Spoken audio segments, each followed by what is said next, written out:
수업 시작하도록 하겠습니다. 반갑습니다. 네, 안녕하세요. 반갑습니다.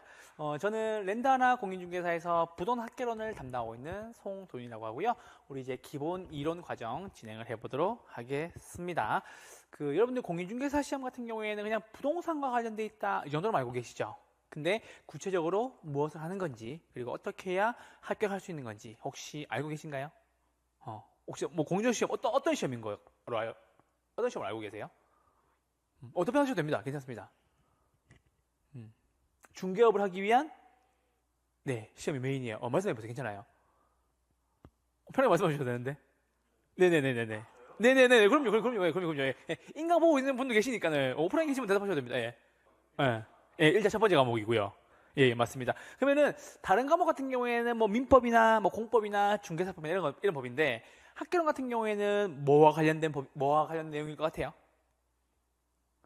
부동산에 대한 개론. 전체적인 거? 개괄적인 이론?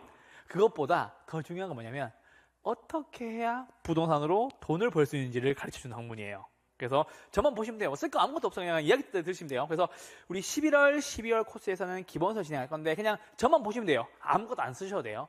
쓰지 마시고 그냥 저만 보시면 돼요. 그래서 우리 오늘 부동학개론 첫 번째 개강하는 날인데요. 우리 한번 가볍게 시작해 보도록 하겠습니다. 자, 공인중개사 시험 과목 및 방법입니다. 이거 한번 보셔야 됩니다. 자, 1차는 1교시에 2과목 치게 됩니다. 그래서 우리 보시면은 몇 시까지 입실하냐면 9시까지 입실이에요. 9시까지 입실이에요. 주셔지네. 잠시만요. 9시까지가 입실 시간. 몇 시? 9시까지가 입실 시간. 그래서 9시까지 입실하셔서 30분 동안 무엇을 하냐면 가방 내세요 막 이런 얘기 해요. 가방 내시고 짐 정리하셔서 책상 앞에 비우세요 라고 하셔서 우리 시험은 9시 30분부터 치게 됩니다. 언제까지? 11시 10분까지. 총 몇 분 주는 거예요? 100분 주는 거예요. 오케이. 그래서 9시 반부터 11시 10분까지 1차 과목 치는데 부동학개론 총 몇 문제? 40문제. 민법 몇 문제? 총 40문화. 이렇게 만나게 됩니다. 그래서 몇 문제씩 총 80문제를 몇 분 동안? 100분 동안 풀게 됩니다. 그래서 이게 40점 이하면 꽈락이라서 2과목 중에 무조건 40점을 넘기셔야 되고요. 평균 합산해서 평균 60점이 나와야 합격하는 시험입니다. 그래서 우리는 부동학개론에 대해서 배울 거고요. 민법은 우리 야간반 같은 경우에는 유재현 교수님이 담당을 하게 될 겁니다. 1차 1교시는 2과목이고요. 우리는 1차 합격한 사람이 하나요? 2차 합격했을 때 최종 합격이 된다는 점을 말씀드립니다. 2차 같은 경우에는 다시 1교시에서 2과목 치게 되는데요. 중개사법과 공법, 요거 2과목 치게 됩니다. 그래서 1차 1교시랑 똑같아요. 몇 과목? 2과목 치는 겁니다. 중개사법과 공법. 그래서 언제부터? 1시부터 2시 40분까지 오후 기준으로 또 100분 동안 80문제를 치게 됩니다. 역시나 40점 미만은 꽈락이고요. 평균 합쳐서 60점 이상이 돼야 됩니다. 그리고 마지막 또 2과목이에요. 보통 한 과목 얘기하는데 공시법이 몇 문제? 24문제. 세법이 몇 문제? 16문제. 이렇게 40문제로 구성돼요. 그래서 여러분들이 2과목 한 과목인 줄 아시는데 이 한 과목에 2개가 들어있는 거야. 무엇과? 공시법과 세법이 들어있는 거예요. 그래서 총 과목은 6개 과목이에요. 그래서 6개 과목을 말씀드리고 이거는 40문제가 있습니다. 그래서 24문제, 16문제가 있고요. 그래서 우리는 1차 1교시에 2과목을 치시고요. 1차 합격한 사람이 하나요? 2차 합격까지 했었을 때 최종 합격자가 되는 겁니다. 그래서 여러분들이 하루 종일 사실 시험 친다는 것이 좀 쉽지가 않아요. 그래서 9시까지 입실해서 거의 4시 한 반까지 시험을 칩니다. 왜냐하면 끝나고 난 뒤에 또 이렇게 뭐 수험표 걷고 답안지 걷고 막 가방 찾아가고 하면은 보통 한 4시 한 40분, 50분 대가 나올 수 있거든요. 그래서 여러분들이 9시까지 입실하셔서 언제까지 하루 종일 시험을 친다고 보시면 됩니다. 그러니까 거의 수능을 쳐보시면 아시겠지만 거의 수능에 준할 만큼 시험을 오래 쳐요. 그래서 시험을 오래 치는 만큼 우리 체력 관리 잘 하시라고 말씀을 좀 드립니다. 그래서 시험 과목 및 방법은 1차 1교시 2과목, 2차 1교시 2과목, 그리고 2차 2교시에 한 과목인데 총 40문제인데 여기 과목이 2개로 나눠졌다는 점을 말씀을 드립니다. 자, 그러면은 어떻게 합격할 수 있느냐? 자, 1차 시험 같은 경우에는 과목당 몇 점? 100점을 만점으로. 그럼 보세요. 40문제 기준이니까, 40문항 기준이니까는 한 문제당 100점이 몇 점이에요? 2.5점이 되는 거죠. 맞죠? 한 문제당 100점 몇 점? 2.5점. 그러면은 수능 같은 경우에는 앞에 쉬운 문제는 2점이기도 하고 뒤에 어려운 문제는 4점이 돼 있는데 학계로는 공인중개사 시험은 그런 거 있다 없다? 없다는 거예요. 그래서 여러분 잘 보세요. 쉬운 문제도 2.5점, 뒤에 계산 문제도 몇 점? 2.5점인 거예요. 그럼 여러분 잘 보세요. 쉬운 문제를 풀어서 점수를 높이실 거예요? 어려운 문제를 풀어서 점수를 높이실 거예요? 당연히 쉬운 문제 풀어야 되겠죠. 그러니까 여러분 잘 보시면 어려운 문제랑 내가 헷갈리는 문제를 좀 빠르게 넘어가는 것도 우리 시험에서 점수를 잘 맞을 수 있는 학습 자료 중에 하나예요. 그래서 여러분들이 내가 이거 어렵다, 나는 이 부분이 약하다 하는 부분이 있다면 반드시 그 부분은 좀 넘어가셨다가 다시 돌아오셔서 푸셔도 됩니다. 참고로 우리 이제 2주 전에 끝났죠, 시험. 그래서 36개 시험에서는 계산 문제가 총 11문제가 나왔는데 많은 분들이 계산 문제 한 5문제만 풀고 넘어갔다가 다시 돌아오셔서 문제를 다 풀고 그랬습니다. 왜냐하면 계산 문제 같은 경우에는 처음에 내가 어떻게 풀어야 될지 잘 안 보이는 경우가 많아요. 그래서 그 내용들을 좀 넘어갔다가 돌아오시면 다시 보이는 경우가 있잖아. 맞죠? 우리 그런 경우 있잖아. 왜? 시험 다 쳤는데 시험지 내고 나서 문제를 다시 봤는데 내가 답을 잘못 찍었어. 이런 경우 있죠. 그런 것처럼 다시 보이는 경우가 되게 많으니까요. 그 부분 말씀드립니다. 그래서 항상마다 배점은 균등하게 2.5점이다 라는 말씀드립니다. 그러니까는 헷갈리시면 안 돼요. 2.5점. 자, 그래서 100점 만점으로 과목별 몇 점? 40점 이상이어야 과락이 면제가 됩니다. 그럼 볼게요. 자, 개론. 좀 좁네. 개론. 자, 앞에 써드릴게요. 자, 여기 쓸게요. 개론 80점, 민법 40점 이렇게 맞았어요. 요거 합격이에요? 불합격이에요? 요거 합격이에요? 불합격이에요? 합격이죠? 맞죠? 40점 미만이 없죠? 맞죠? 다 40점 이상이죠? 그리고 두 개 합치면 몇 점이에요? 120점이죠? 나누기 2하면 평균이 60. 맞죠? 그래서 이게 합격이에요. 근데 이런 경우가 있겠어요? 개론이 몇 점? 95점. 와, 완벽했었어요. 민법 몇 점? 37.5점. 37.5점이에요. 자, 요거 합격이에요? 불합격이에요? 이거는 불합격이에요. 우리 요거를 민법이 과락으로 인해서 불합격했다라는 거예요. 그래서 여러분 잘 보시면 우리가 만점은 100점인데 실질적으로 우리가 맞아야 될 만점은 몇 점이에요? 80점이에요. 맞죠? 왜? 80점 이상 더 맞으면 점수가 쓸모가 없는 거예요. 왜? 민법은 무조건 40점 이상 맞아야 되니까는. 맞죠? 그래서 봐봐. 학교는 거의 만점 맞았음에도 불구하고 이거는 떨어진 거잖아요. 왜? 민법 점수가 안 되니까. 그래서 둘 중 한 과목이 40점을 넘어야 되고 둘의 합산해서 평균이 60점을 넘어야 되기 때문에 우리는 실질적인 만점 몇 점이다? 80점이다. 이렇게 보시면 됩니다. 아시겠죠? 그래서 우리 80점이니까는 2.5점 기준으로 몇 문제? 한 8문제 정도는 틀리셔도 전혀 부담이 없다. 맞죠? 왜? 한 개당 2.5점이니까는 8문제까지는 틀려도 아무런 부담이 없다는 소리예요. 그럼 교수님, 만점이 몇 점이에요? 32개 맞추시면 만점인 거예요. 32개 맞추시면. 무슨 말인지 아시겠죠? 그래서 8개까지는 무난하게 틀리셔도 된다. 근데 또 좋은 점이 있어요. 공인중개사 시험은 주관식이 있어요? 주관식이 없어요? 주관식이 없어요. 다 객관식이에요. 오지선다요. 그래서 우리 객관식 시험을 오지선다에서 뽑는다라고 했을 때 8개까지 틀려도 된다는 것은 되게 풀만할 정도, 공부를 열심히 한다면 되게 할만한 정도의 시험이라고 생각이 듭니다. 그리고 2차 시험도 역시 마찬가지고요. 이것도 중요하죠. 당해년도 1차 시험 합격자는 다음 연도 1차 시험이 면제된다라고 나왔습니다. 자, 무슨 말이냐 이 말이. 당해년도에 합격한 사람. 자, 무슨 말이냐. 내가 26년도에 1차는 붙고 2차는 떨어졌어요. 2차는 뭐라고? 떨어졌다고. 2차는 못 붙었어. 2차는 뭐라고? 떨어졌다고. 자, 그러면 내가 그 다음에 27년도 시험 또 봐야 되는데 1차는 볼까요? 안 볼까요? 1차 봐요? 안 봐요? 안 봐요. 뭐만 보면 돼요? 2차만 보시면 됩니다. 그래서 우리는 한 번에 하는 거를 동차라고도 얘기를 하고 그 바쁘신 분들이나 아침에 내가 오전에는 회사 갔다 와야 돼요 하신 분들은 이거를 분리해서 수업을 하기도 해요. 아시겠죠? 분리해서 합격을 하기도 해요. 아시겠죠? 그래서 올해 나는 1차만 하고 내년엔 2차 해야 되겠다 하는데 우리 11월부터 시작한다면은 충분히 동차 합격할 수 있으니까요. 걱정하지 마시고 따라오시면 됩니다. 그래서 이거는 합격에 대한 기준이고 절대평가 시험이라는 말씀을 드립니다. 근데 이런 경우가 있죠. 1차는 떨어지고 2차가 붙었어요. 이거 2차 인정해줘요? 안 해줘요? 안 해줘요. 그래서 여러분들 무조건 처음 하시는 분들은 1차를 위주로 합격하셔야 된다는 말씀을 좀 드립니다. 됐죠? 자, 그 다음입니다. 자, 그 다음으로 넘어가 보죠. 자, 제가 찾아보니까 우리 수능은 언제 쳐요? 맞죠? 11월 둘째 주 목요일이죠. 맞죠? 이번 주 맞죠? 그렇죠. 모레 이틀 남았네요. 근데 공인중개사 시험은 매년 10월 마지막 주 토요일이에요. 찾아보니까 10월 31일이더라고. 끝날이에요, 끝날. 완전 끝날. 그래갖고 요건 예정이고 이게 아마 내년 7월 달쯤 돼서 우리 큐넷에서 공식적으로 공고를 해줄 겁니다. 그거 확인하시고 보시면 되겠고 합격자는 한 달 후에 발표가 됩니다. 그래서 여러분들 이번에 2025년 10월 25일 날 시험 쳤거든요. 합격자 발표가 언제? 11월 26일 날 한대요. 그래서 지금 합격하신 분들은 이렇게 노심초사하면서 기다리고 있어요. 근데 웃긴 게 뭐냐면 시험이 끝났다고 해서 마음이 편해지냐? 그러진 않아요. 왜냐면은 합격증이 나올 때까지 끝까지 불안해요.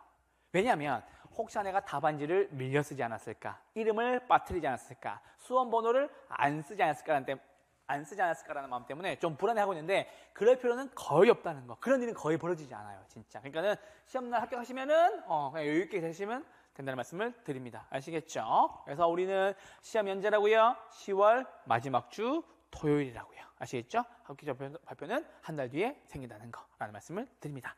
여기까지가 여러분들과 함께한 학개론 가장 간략한 OT였고요. 이제 총론으로 들어가 보도록 하겠습니다. 자, 그럼 잠깐만. 부동산 학개론, 부동산 학에 대해서 개괄적으로 배운다라고 얘기를 하지만 가장 중요한 내용은 우리는 돈 버는 것과 관련이 있습니다. 그래서 잠깐만 설명드리면 부동산 학개론은 크게 몇 가지 파트? 8가지 파트로 나뉩니다. 몇 가지 파트? 8가지 파트로 나뉩니다. 첫 번째 배울 게 총론입니다. 총론. 그래서 총론에서 배우는 것이 진짜 개괄적인 이론이에요. 그래서 부동산의 개념이 무엇인지, 용어가 무엇인지 이런 것들 배울 거예요. 그래서 마다 개념과 용어를 배울 거예요. 자, 여러분들 그런 경우 있죠. 빌라라는 말 많이 쓰죠. 근데 빌라라는 말은 존재하는 걸까요? 우리가 만들어낸 걸까요? 만들어낸 거죠. 그 해외에서 온 표현이에요. 쉽게 말하면 미국 쪽에서. 그렇죠. 원래 빌라는 고급 주택 지구들이 많이 모이는 것을 빌라라고 많이 얘기했어요. 근데 한국에서는 너무 무분별하게 쓰는 경우가 있어요. 우린 것을 다 세대주택이라고 표현합니다. 그런 것도 배울 거예요. 그래서 다세대주택이 어떤 조건을 가지고 있는지 그런 걸 배울 겁니다. 그래서 우리는 총론에서는 부동산에 대한 개념과 그리고 용어 정리 등을 배울 거예요. 오늘 배울 거예요. 그래서 오늘 할 거고 두 번째는 경제를 배울 거예요. 경제. 자, 경제에서 가장 중요한 거는 사는 것과 파는 것이죠. 사는 것을 좀 고급스럽게 얘기한다면 우리는 수요라고 얘기합니다. 파는 것을 조금 더 고급스럽게 얘기하면 우리는 공급이라고 얘기합니다. 그래서 경제론에서는 사는 것과 파는 것, 즉 뭐다? 수요와 공급을 배울 겁니다. 됐죠? 세 번째, 어디에서 사고 팝니까? 시장에서요. 맞죠? 그래서 부동산 시장에 대한 개념을 배울 겁니다. 그럼 물어보죠. 부동산 시장에 대한 정보는 특정인들에게 집중되어 있을까요? 모든 이가 다 알고 있을까요? 다시 한 번 더.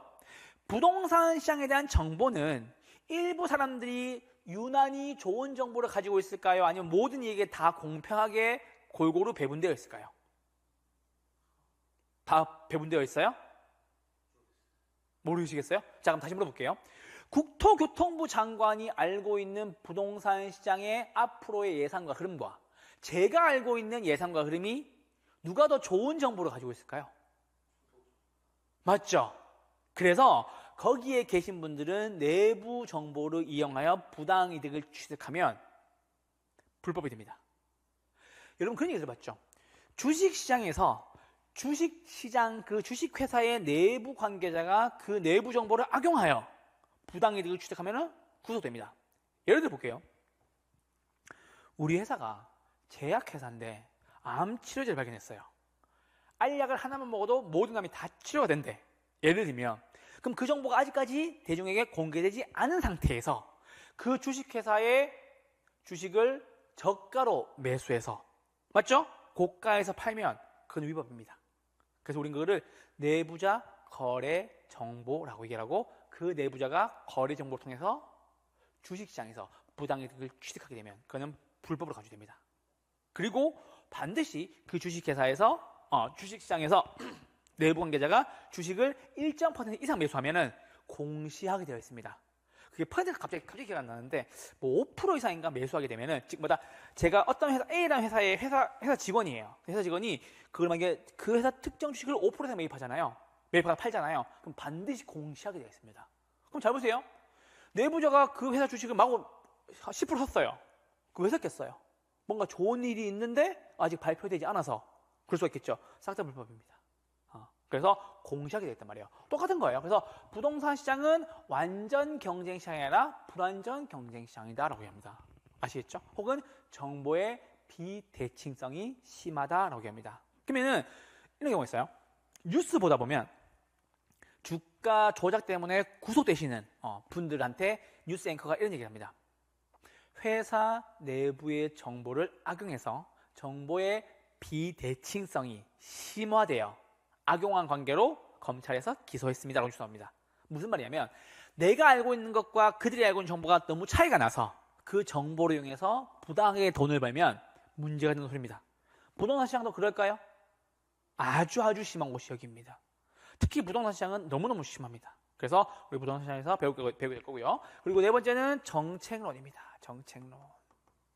자, 정책은 민간이 하는 걸까요? 정부가 하는 걸까요? 정부가 하는 거죠. 맞죠? 그래서 정부가 정책을 집행하는 거죠. 최근에 10월 15일 날 부동산 정책 발표했죠?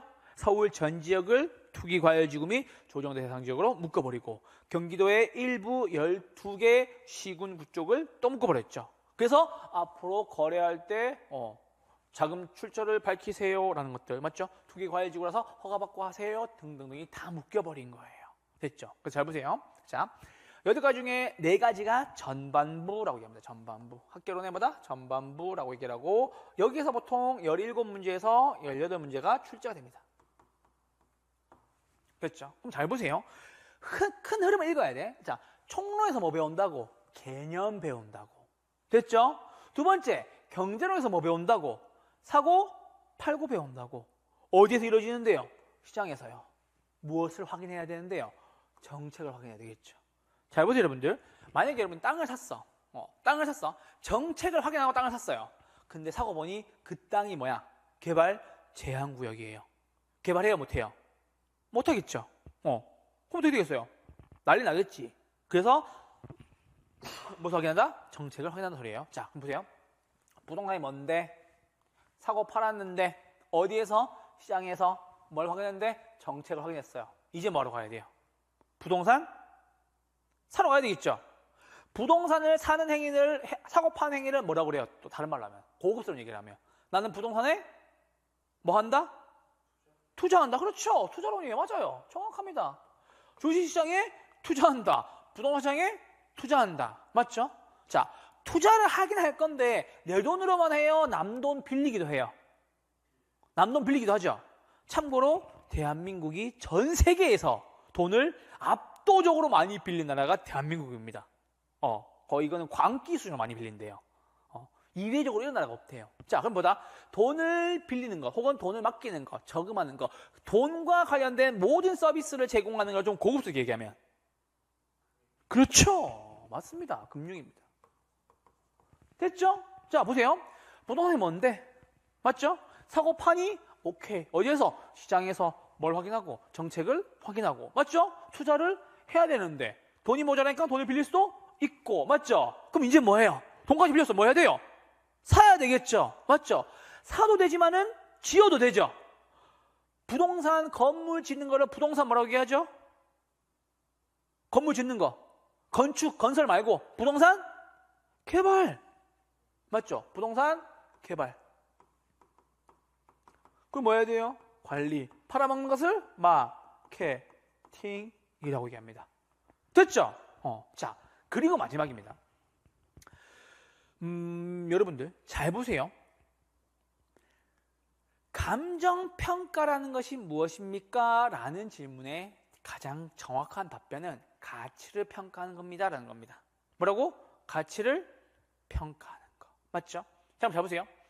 가치라는 것은 사람마다 각자 다 다르죠? 자, 집에 자동차 있으세요? 예, 있으세요? 아직 차가 없으세요? 자, 그럼 보세요. 자동차가 있다고 치면은 이 자동차를 A 중고차 시장과 B 중고차 시장과 C 중고차 시장 갔었어요. 각각 다 가격이 같아요? 중고차 시장마다 가격이 달라요? 다르죠? 왜 달라요? 그렇죠. 그게 무슨 평가하는 건데요? 감정 평가하는 거죠. 다른 말하면 가치를 매기는 거죠. 가치를 측정하는 거죠. 우리는 가치를 측정한다는 것을 좀 고급스럽게 뭐라고 얘기합니까? 감정 평가한다고 얘기합니다. 그럼 집도 감정 평가합니까? 감정 평가? 하죠. 집은 맨날 감정 평가해요. 땅도 맨날 감정 평가해요. 누가 합니까? 감정 평가? 사가 하겠죠. 그래서 보다 감정 평가가 마지막 파트입니다. 요거를 우리는 후반부라고 얘기를 하고 보통 22문제에서 23문제 정도가 출제가 됩니다. 됐죠? 자, 이제 이해 잘 되시나요? 자, 그래서 우리 큰 흐름을 봐야 돼요. 큰 흐름을. 모든 것은 다 우리 큰 그림 그릴 줄 알아야 되니까. 자, 잘 보세요. 부동산 학개론은 총 8가지 파트로 구성되어 있는데 저 보세요. 총론은 부동산의 개념과 용어의 정리와 특성 등을 배웁니다. 됐죠? 두 번째 파트인 경제에서는 수요와 공급, 사는 것과 파는 것을 배웁니다. 됐죠? 세 번째, 부동산 시장에서는 정의와 부동산 시장이 어떤 특징을 가지고 있는지 배웁니다. 네 번째, 무엇을 확인하고? 정부의 정책을 확인하고 부동산에 투자를 합니다. 돈을 빌리거나 돈을 갚거나 등등등 통해서 금융론을 배우고요. 개발, 관리, 마케팅을 통해서 짓고 관리하고 팔아먹습니다. 맞죠? 우리 건물 가다 보면은 뭐 병의원 한양 현수막 막 붙어 있죠? 그거 다 뭐 하는 거예요? 마케팅 하는 거예요. 맞죠? 팔아먹는 거. 그리고 마지막 뭡니까? 그 부동산이 얼마인지 가치를 평가하기도 합니다. 참고로 부동산은 거의 매년 가치 평가를 합니다. 어디에서? 부동산 가격 공시지도 사이트에서. 맞죠? 그래서 잘 보세요. 부동산은 시간이 지나면 떨어지기만 합니까? 아니죠. 오래된 아파트도 부동산 가격이 올라가는 경우도 많죠. 그래서 가치 평가가 굉장히 중요합니다. 여러분들 생각해 보세요. 자동차는 사자마자부터 거의 감가만 되죠. 맞죠? 올라가는 게 거의 없어요. 그래서 가치 평가를 자주 받지는 않아요. 근데 집은 어떻게 돼요? 올해 샀는데 6개월 후에 폭등할 수도 있죠. 그럼 생각해 보세요. 시간은 지나는데 가치는 올라가는 경우 있죠. 그러니까는 그 가치 평가가 굉장히 자주 이루어질 수밖에 없다고요. 됐죠? 참고로 여러분들 강남 같은 경우에는 하루 저녁 새 호가가 2억 3억씩 왔다 갔다 하기도 합니다. 됐죠? 그래서 감정 평가 파트가 중요하다는 거. 자, 그럼 잘 보세요. 자, 여러분들 찍어보세요. 요 8가지 파트 중에서 가장 중요한 중심이 되는 파트를 3개를 뽑을 거예요. 생각해 봅시다. 힌트. 하나는 감정 평가가 맞습니다. 두 번째는 뭘까요? 문제 어렵게 나오는 거, 공부 잘해야 되는 거. 그거 찍으시면 됩니다. 정책? 정책은 아주 쉬워요. 확인만 하면 되는 거니까. 그래서 공부가 어렵지 않아. 오케이? 좋습니다. 뭐가 중요할까요? 그렇죠. 뭘 보나? 경제를 살리자는데, 맞죠? 그래서 경제론이 우리 전반전 파트의 가장 중요한 부분 이 파트입니다. 그래서 전반 파트에는 경제론이 가장 중요하고요. 우리 후반에 감정평가 말고 요 3가지 중에 하나가 더 있어요. 뭐가 있을까요? 투자. 맞습니다. 투자. 오케이. 자, 그럼 잘 보세요. 경제, 투자, 감정평가에서 거의 18문제, 20문제가 나와요. 거의 절반까지 나온다고. 그럼 생각해 봅시다.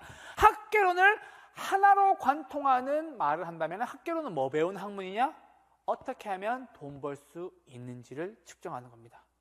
경제를 확인하고 언제 투자했지, 투자 타이밍을 잡고 감정평가를 통해서 내 부동산이 가치가 높게 평가될 때 팔고 싸게 평가될 때 산다. 됐죠? 그래서 우리는 이거를 경제, 투자, 감정평가라는 겁니다. 그래서 특히나 계산 문제도 좀 나오는 경우도 있고 하지만 그래도 어려운 계산 문제 아니다라는 거. 사칙연산 정도로 풀 수가 있을 겁니다. 아시겠죠? 가장 쉬운 파트는 총론. 가장 쉬운 파트는 어려운 파트 말씀드리니까 쉬운 파트는 총론 쉬워요. 그리고 뭐다? 정책론 쉬워요. 그리고 어디? 개발관리 마케팅. 요거 3개는 가장 쉬운 파트. 아시겠죠? 그리고 난이도 중은 요거 시장 파트. 요거 시장론과 그리고 뭐다? 금융론. 요거 파트는 난이도 중 정도가 됩니다. 그래서 쉬운 거 3개, 좀 까다로운 거 3개, 그리고 난이도 중짜리 2개, 이 정도인데 최근 문제의 시험 추세가 난이도의 편차가 너무 커요. 무슨 말이냐? 어려운 문제는 정말 더럽게 어렵게 나오고 쉬운 문제는 보자마자 3초 만에 답이 나오는 경우도 있어요. 그래서 여러분들 반드시 난이도 하짜리 문제를 잘 체크해 주셔서 맞춰 주셔야 한다는 점을 말씀드립니다. 아시겠죠? 오늘은 첫 시간이고 총론만 진행할 거니까요. 한번 총론 가볍게 보도록 하겠습니다. 자, 따라오시죠. 자, 부동산학 총론입니다. 총론에서 가장 중요한 내용은 여러분들한테 말씀드릴 거는 총 5가지입니다. 5가지 중에서 문제가 보통 3문제, 많이 나오면 4문제 정도가 출제가 됩니다. 그러마다 3문장에서 4문항 정도가 출제가 됩니다. 자, 그럼 잘 보세요, 여러분들. 이런 분들이 있어. 시험을 치러 가면 떨리겠어요? 안 떨리겠어요? 엄청 떨려요. 왜냐면은 1년에 한 번밖에 없는 시험이라서 내가 이걸 만약에 하고 싶은데 통과를 못해서 떨어질까 봐에 대한 두려움 때문에 공부를 아무리 잘하는 사람도 떨리고요. 공부를 안 하는 사람도 떨려요. 안 떨는 사람이 있어요. 공부를 아예 안 한 사람은 안 떨어요. 왜? 다 찍고 자기 때문에. 근데 공부를 했다 하는 사람들은 다 떨어요. 그게 점수가 잘 나오든 점수가 안 나오든 다 똑같이 떨린단 말이에요. 그래서 조심하셔야 될 게 뭐냐면 총론은 문제가 아주 쉬움에도 불구하고 시험 첫 문제라는 이유 하나 때문에 여러분들이 실수하거나 경직돼서 답이 안 보이는 경우가 찾아요. 그래서 여러분들한테 요거 시험 첫 문제라서 너무 겁먹지 말라는 말씀을 드립니다. 특히나 올해 말고 작년, 재작년 같은 경우에는 총론을 문제를 좀 꼬아서 냈어요. 이유는 그거였었어요. 뭐냐? 야, 체감상 어렵게 느껴라 라는 거. 그래서 여러분들이 재작년에 합격하셨던 분들은 이 총론 문제를 안 풀고 넘어가 버린 거야. 넘어갔다가 다시 돌아온 거죠. 왜? 어차피 얘도 2.5점, 뒤에 것도 2.5점이니까 쉬운 거 빨리 풀고 넘어왔던 거죠. 그러면 합격했는데 1번, 2번, 2번, 3번, 4번 문제가 정말 오지게 어려웠어요. 그러니까 짜증났던 거지, 정확히 말하면. 그래서 문제가 더러웠어요, 솔직히 말씀드리면. 뭐 글자 한 글자 장난치는 경우가 있었거든요. 그래서 그런 문제를 집착하지 말라는 거 아시겠죠? 꼭 말씀드립니다. 두 번째는 박스형 문제. 이건 보면서 말씀드릴게요. 세 번째는 암기 위주. 이건 쉬운 암기 위주입니다. 쉬운 암기 위주. 쉬운 암기 위주로 썼습니다. 자, 36회 같은 경우에는 여기서 문제 나왔어요. 여기서 36회 나왔고, 여기서 36회 나왔고, 여기서 36회 나왔고, 여기서 36회 시험이 나왔습니다. 총 몇 개 파트? 5개 플러스 1개 파트인데, 그래서 2번, 4번, 5번에 2가지에서 나왔습니다. 그래서 뭐다 1번과 3번에서 안 나왔었어요. 그러면은 37회 우리가 치러야 될 시험에서는 나올 수 있을 만한 가능성이 높은 것이 작년에 안 나왔던 거 나올 수 있습니다. 그래서 뭐다 개념이라든지 정착물이라든지 이런 거 물어볼 수 있어요. 근데 용어 정리 같은 경우에는 거의 필수로 나오는 거니까 요거 2개, 2번, 4번은 거의 매년 나온다고 보시면 돼요. 그러면은 원래는 1번, 2번, 3번, 4번에서 나올 가능성이 높다라고 볼 수 있겠죠. 이렇게 예측하고 들어가는 겁니다. 그래서 36회 시험은 사실은 문제가 좀 평이하고 좀 쉬웠던 편이어가지고 문제를 쉽게 풀 수도 있었을 겁니다. 그래서 우리는 총론의 첫 번째 부동산이 무엇인지에 대해서 배워보도록 하도록 하겠습니다. 부동산의 개념입니다. 자, 일단 개념 넘어가기 전에 가볍게만 볼게요. 이거는 자, 부동산학 같은 경우에는 종합, 응용, 과학이다. 종합, 응용, 과학이다. 사회과학, 응용과학, 경험과학, 종합과학이지 문제 이렇게 나오고 있어요. 자연과학이다라고 나오고 있어요. 자연과학은 수학 뭐 이런 거 얘기하는 거예요. 맞죠? 그럼 부동산은 자연과학이에요? 아니에요? 당연히 아니겠죠. 맞죠? 자, 문제입니다. 다음 중 부동산학의 성격에 맞지 않는 것은 무엇인가? 1번 사회과학, 2번 응용과학, 3번 경험과학, 4번 종합과학, 5번 자연과학. 답은요? 5번. 문제 이렇게 나온다고. 이렇게 나온 적 있다고. 아시겠죠? 그럼 다 자연과학은 포함되지 않는다라는 거. 문제 쉬워요, 어려워요? 아주 쉽죠? 사회, 응용, 경험, 종합과학이다라는 소리예요. 그래서 뭐다 모든 것이 다 함축되어 있는 과학이며 인간이 살아가는데 필요한 것들. 수학이나 자연과학이다 아니다? 아니다라는 거. 이거 하나는 보고 갑시다. 자, 나왔던 문제니까. 자, 그리고 이거 하나 볼게요. 여러분이 이제 할 거니까. 표준산업 분류표에 따른 부동산업, 이거는 이제 보너스 알아야 되는 거예요. 자, 왜 그러느냐? 보세요. 부동산업은 크게 2가지로 나뉩니다. 몇 가지? 2가지. 자, 첫 번째는 임대 공급업도 부동산업이고요. 관련돼서 서비스를 제공해도 부동산업입니다. 근데 잘 보세요. 건물 임대업, 우리의 꿈이죠. 건물주.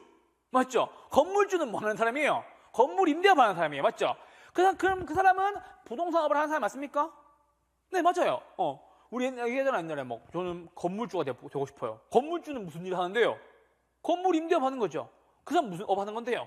부동산업 하는 거예요. 자, 그럼 잘 보세요. 이 건물주도 종류가 있는 거야. 종류가 있는 거야. 자, 막연하게 떠올리지 말고 여러분들 건물주가 됐어요. 그 건물은 무슨 건물이에요? 아파트예요? 상가예요? 그냥 건물주 무슨 건물주? 아파트를 임대줘도 되잖아요. 상가를 임대줘도 되잖아요. 그리고 한 가지가 있어요. 사업시설들을 임대줘도 되는 겁니다. 됐죠? 자, 그래서 보세요. 주거용 건물 임대업의 가장 대표적인 예시가 아파트 임대업도 있습니다. 내가 아파트 세 채야. 내가 뭐 머리, 가슴, 배 따로 살 수 없죠? 내가 A, B, C 아파트가 세 채가 있는데 난 A에 살고 B와 C는 뭐 주는 거예요? 임대 주는 거예요. 맞죠? 이 사람 뭐 하는 사람? 아파트 임대업 하는 사람. 그러면 그 사람은 부동산업 하는 거 맞습니까? 네. 됐죠? 두 번째, 나는 무엇보다 상가 혹은 사무실을 임대하고 있어라는 소리예요. 나는 이제 상가를 가지고 있는 거지. 맞죠? 그래서 뭐다? 사무용 건물 임대하는 사람들도 뭐 하는 사람이다? 부동산업을 하는 사람이다. 됐죠? 지금? 세 번째, 기타 부동산. 이 기타 부동산 여기 있어요. 사업시설. 사업시설들을 뭐다? 임대해 주는 거죠. 맞죠? 공장 같은 데다 이런 데 뭔지 알겠죠? 그래서 뭐다? 기타 부동산 임대업도 포함이 된다라는 거. 아시겠죠? 사업 관련된 시설을 임대해 주는 것도 부동산업에 해당한다라는 거. 됐죠? 그래서 뭐다? 임대공급업에서 임대업은 세 가지가 있어요. 업태가 뭐다? 첫 번째는 주거용, 두 번째는 비주거용, 세 번째는 기타. 이 주거용을 조금 더 문제를 깊게 내면 뭐로 나온다? 아파트 임대업이라고 나온다. 그럼 아파트 임대업도 임대업에 포함됩니까? 네. 사무실 건물을 빌려줍니다. 임대업에 포함됩니까? 네. 사업시설을 임대해줍니다. 부동산에 포함됩니까? 네. 문제 이렇게 나온다고. 됐죠? 자, 뒤가 마찬가지. 개발공급업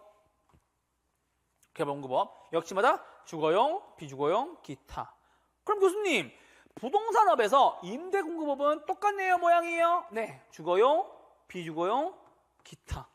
됐죠? 그래서 뭐다? 주거용, 비주거용, 기타. 임대공급업은 뭐라고? 주거용, 비주거용, 기타. 세 가지 형태예요. 자, 그런데 이제 보세요. 이제 내려올게요. 관련 서비스업이에요. 자, 이거는 직접 짓는 거예요? 부동산과 관련된 서비스를 제공한다는 소리예요. 서비스 제공하는 거예요. 하지만 부동산업에는 포함이 됩니다. 자, 첫 번째 뭐다? 관리업. 자, 잘 보세요. 주거용 부동산 관리업, 아파트 관리업. 부동산업에 포함됩니까?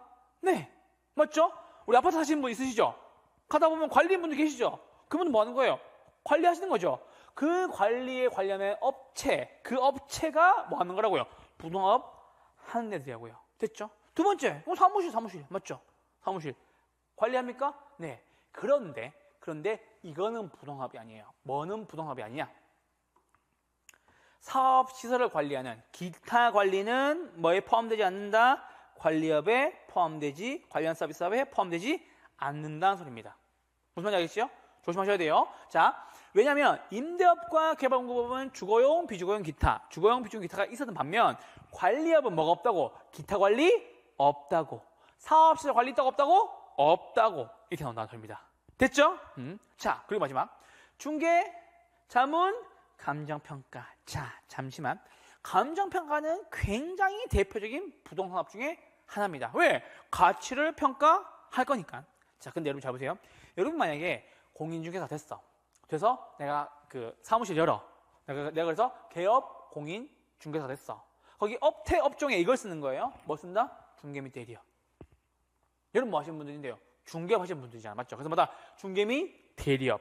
대표적인 부동산업입니다. 됐죠? 두 번째, 투자예요? 투자 자문이에요? 투자 자문이에요? 아시겠죠? 조심하셔야 돼요. 자, 그럼 교수님, 투자 자문이 뭔데요? 라는 소리예요. 자, 투자 자문이라는 것은 투자할 사람이 나한테 와서 상담하는 것을 자문이라고 얘기해요. 자, 이런 경우가 있어요.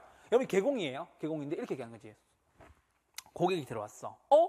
중개사님, 제가 한 30억 정도가 있는데 혹시 수익형 부동산 수익률 한 4% 정도 나오는 건물 있으시면 추천해 주세요 라고 얘기합니다. 자, 그럼 나는 뭐라 그럽니까? 저희 사무실이 가지고 있는 물건 중에 39억짜리 물건이 있는데 이게 수익률이 한 5% 정도 나오는 물건이 있습니다. 그래서 1층은 뭐 무슨 매장이 들어가 있고요. 1층 예를 들어서 뭐 대형 매장, 스타벅스 들어가 있고, 2층에 뭐 다이소, 3층에 뭐 피아노 학원, 4층에 뭐 PC방 이런 거 있잖아요. 요거를 가지고 상담해 주는 것을 뭐라고 합니까? 투자 자문이라고 얘기합니다. 아시겠죠? 투자할 사람이 나한테 와서 이야기하는 거를 투자 자문이라고 얘기합니다. 아시겠죠? 요것도 부동산업에 해당됩니다. 그래서 투자업 나오면 돼요, 안 돼요? 투자업 있다 없다? 없다. 됐죠? 금융업 있다 없다? 금융업 있다? 없다. 이렇게 나와요. 투자금융업이라고 나와요. 맞아, 틀려요? 틀렸다라는 소리. 반드시 투자 자문이어야 돼. 아시겠죠? 자, 세 번째. 감정평가. 이거 방금 말씀했죠? 가치를 평가하는 거. 됐죠? 그리고 이것도 있어요. 이게 작년에 신설돼서 올해 시험에 나왔어. 그래서 사실은 한 해 건너서 나올 줄 알았는데 바로 나오더라고. 분양대행업. 이게 신설돼서 나왔어요. 그래서 원래 36회 시험에 나와가지고 아마 37회는 나와도 아주 미약하게 간단하게 물어보지 않을까 싶은데, 분양대행업도 부동산업에 포함이 됩니다. 무슨 말이냐? 여러분, 분양한다는 말이 무슨 말이에요? 분양. 많이 들어봤죠? 그럼 물어볼게요. 분양이 뭐예요?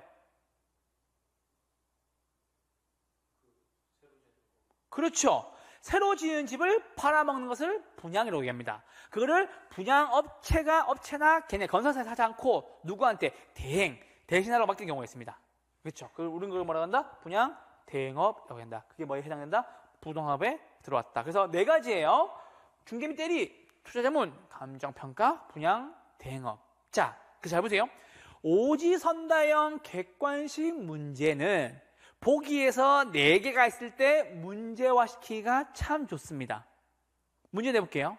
다음 중 표준산업 분류체계에 따른 부동산업의 종류 중에서 관련 서비스업에 해당하지 않는 것을 골라라. 1번 부동산 중개 및 대리, 2번 투자 자문, 3번 감정 평가, 4번 분양 대행, 5번 아파트 건물 임대업. 답은요? 5번 아파트 건물 임대업. 이게 기출문제라고. 아시겠죠? 감 잡았어요 지금? 그래서 항상 4가지 보기가 있는 것은 시험 문제로 자주 나올 가능성이 있다는 거. 그래서 눈에 익혀두세요. 아시겠죠? 이렇게 말씀을 드립니다. 자, 요게 부동산업 종류였고요. 특히나 관련 서비스업에 기타 관리 있다 없다? 없다. 아시겠죠? 그리고 중개 및 대리, 투자자문, 감정평가, 분양대, 이렇게 몇 가지? 4가지가 있다는 거. 그래서 위에서 문제가 잘 안 나와. 왜? 패턴이 쉬우니까.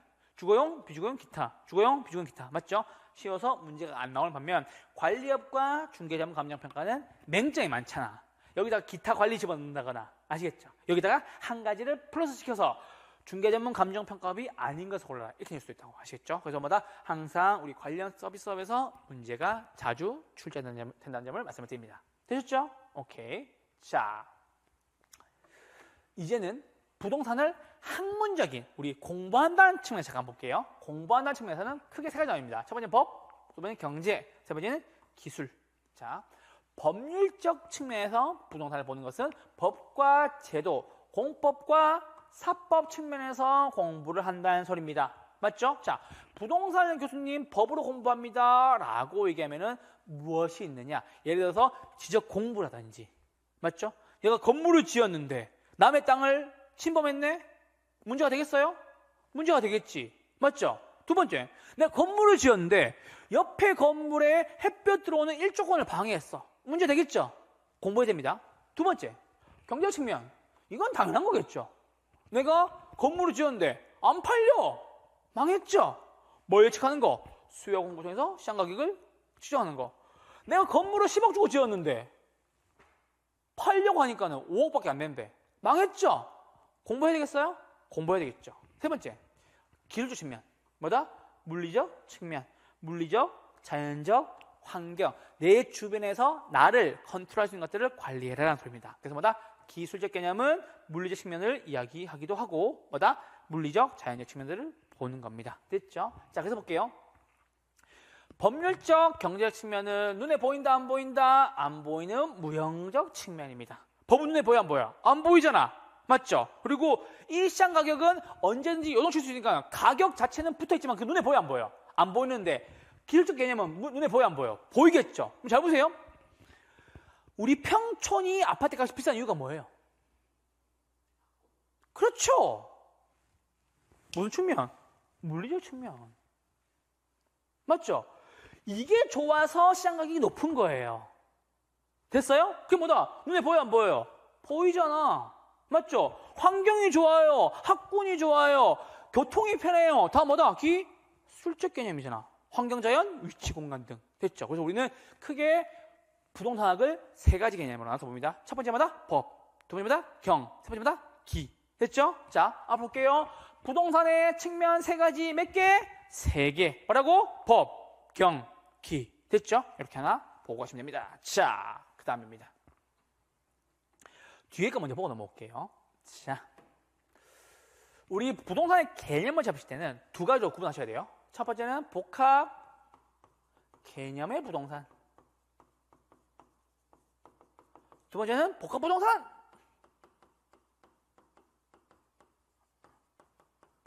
자, 결혼하셨어요? 아, 결혼하셨어요? 결혼하셨어요? 아직 안 하셨죠? 좀 나이가 어려 보이셔서. 자, 데이트할 때 쓰기 좋은 팁 하나. 종로로 데이트를 갔어요. 대한민국 최초의 주상 복합 아파트 뭡니까? 힌트 종로입니다. 대한민국 최초의 주상 복합 아파트 뭡니까? 뭐죠? 보고 계신가요, 인강? 대한민국 최초의 주상 복합 아파트 문제입니다. 힌트 더 드릴까요? 종로에 있습니다. 두 번째 힌트, 종묘 앞에 있습니다. 세 번째, 서울시장이 이름을 지어준 곳입니다. 답들이 많을 겁니다. 세운상가. 세운상가가 대한민국 최초의 주상복합 아파트입니다. 원래는 거기가 3층, 5층까지인가, 3층, 5층까지만 상가 쓰고 위에는 다 아파트였어요. 그래서 뭐다? 잘 보세요. 주상복합 아파트.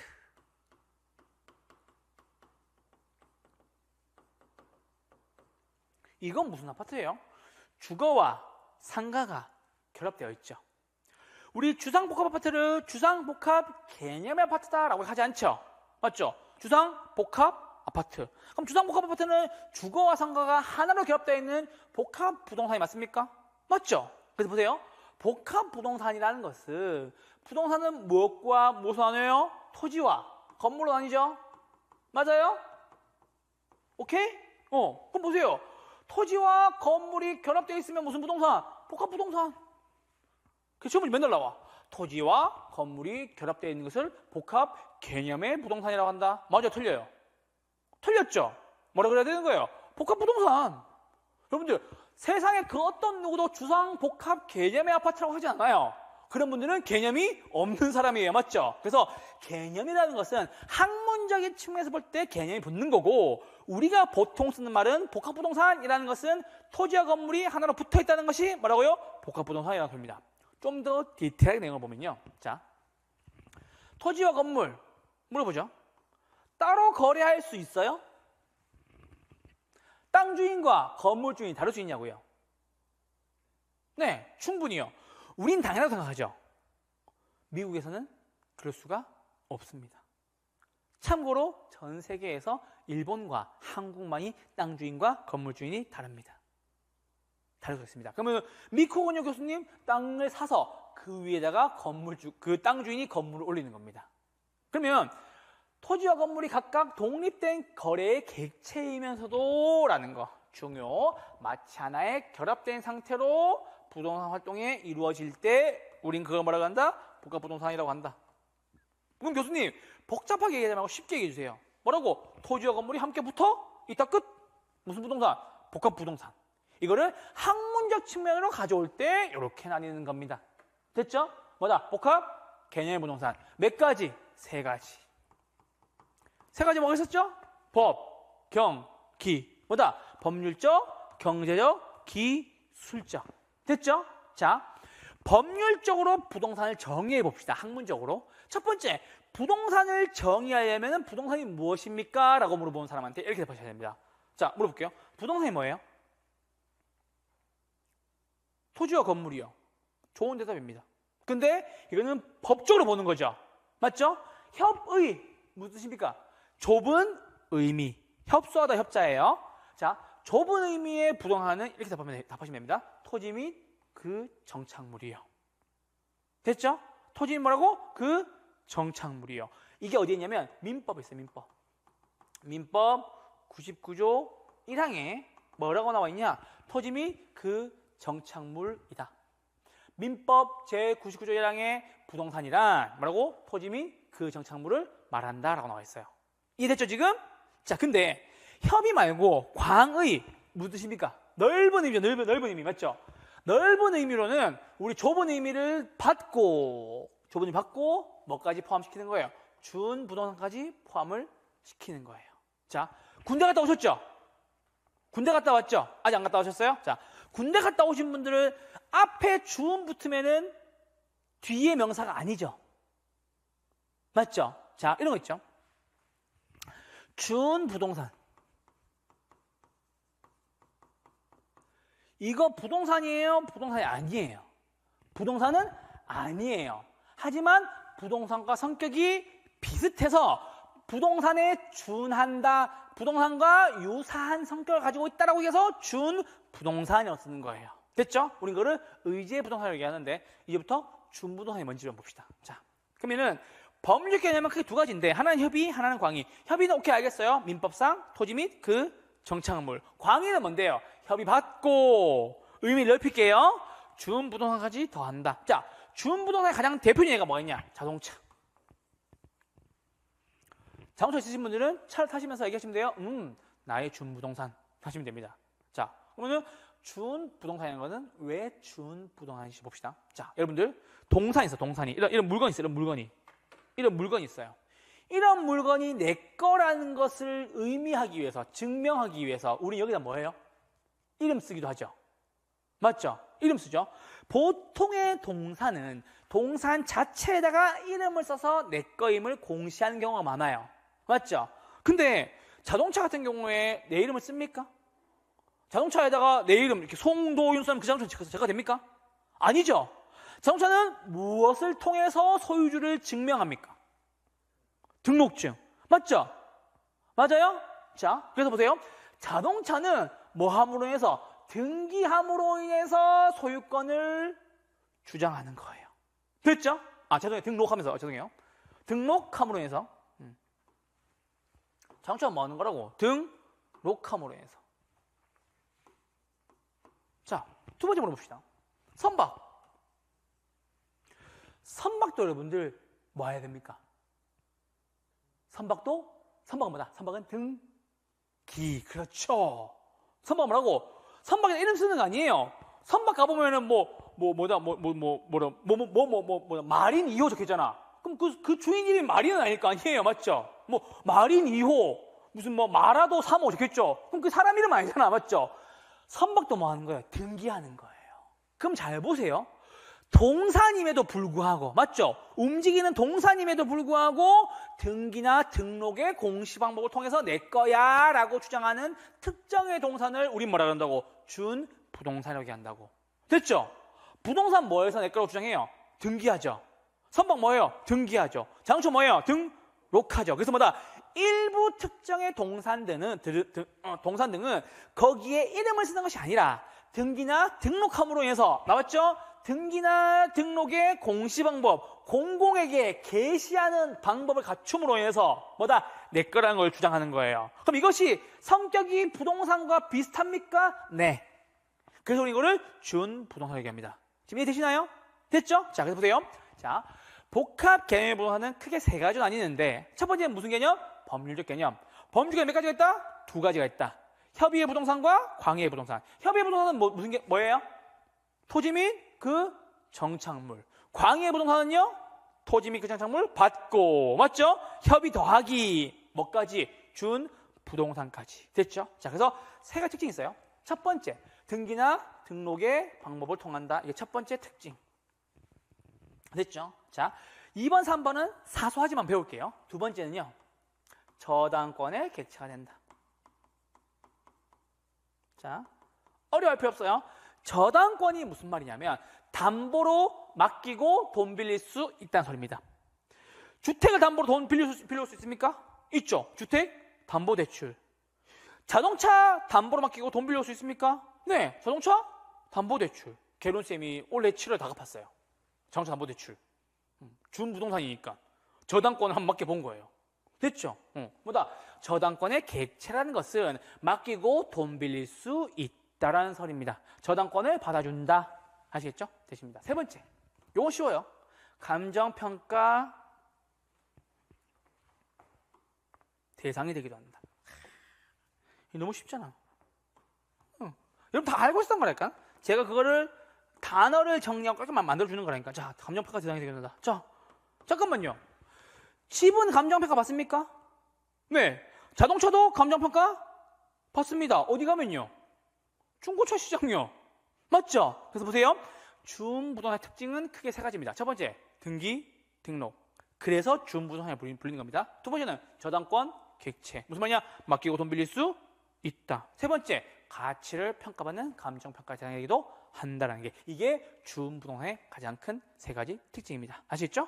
그래서 집에 가실 때 오늘 길 가다가 밖에 가셔서 수업 끝나고 밖에 1층 가시면 차 지나가면 준부동산 딱 하시면 됩니다. 등록 맞죠? 저당권의 객체 감정평가의 대상이기도 한다. 그리고 보세요. 자동차, 항공기, 건설기계, 임목, 공정자산, 어업권 등이 있습니다. 되셨죠? 여기까지가 복합 개념의 부동산이었습니다. 자, 우리 1교시 했던 거 크게 세 가지였었어요. 첫 번째 배웠던 거는 종합 응용 사회과학이다. 뭐 아니다? 자연과학 아니다라는 거. 두 번째, 부동산 업 종류는 임대공급업과 관련 서비스업이 있는데 임대공급업은 주거용, 비주거용, 기타가 있었다. 관련 서비스업은 관리업과 중개자문, 감정평가가 나뉘는데 관리업 몇 가지? 두 가지. 뭐 없다? 기타 관리업 없다. 맞죠?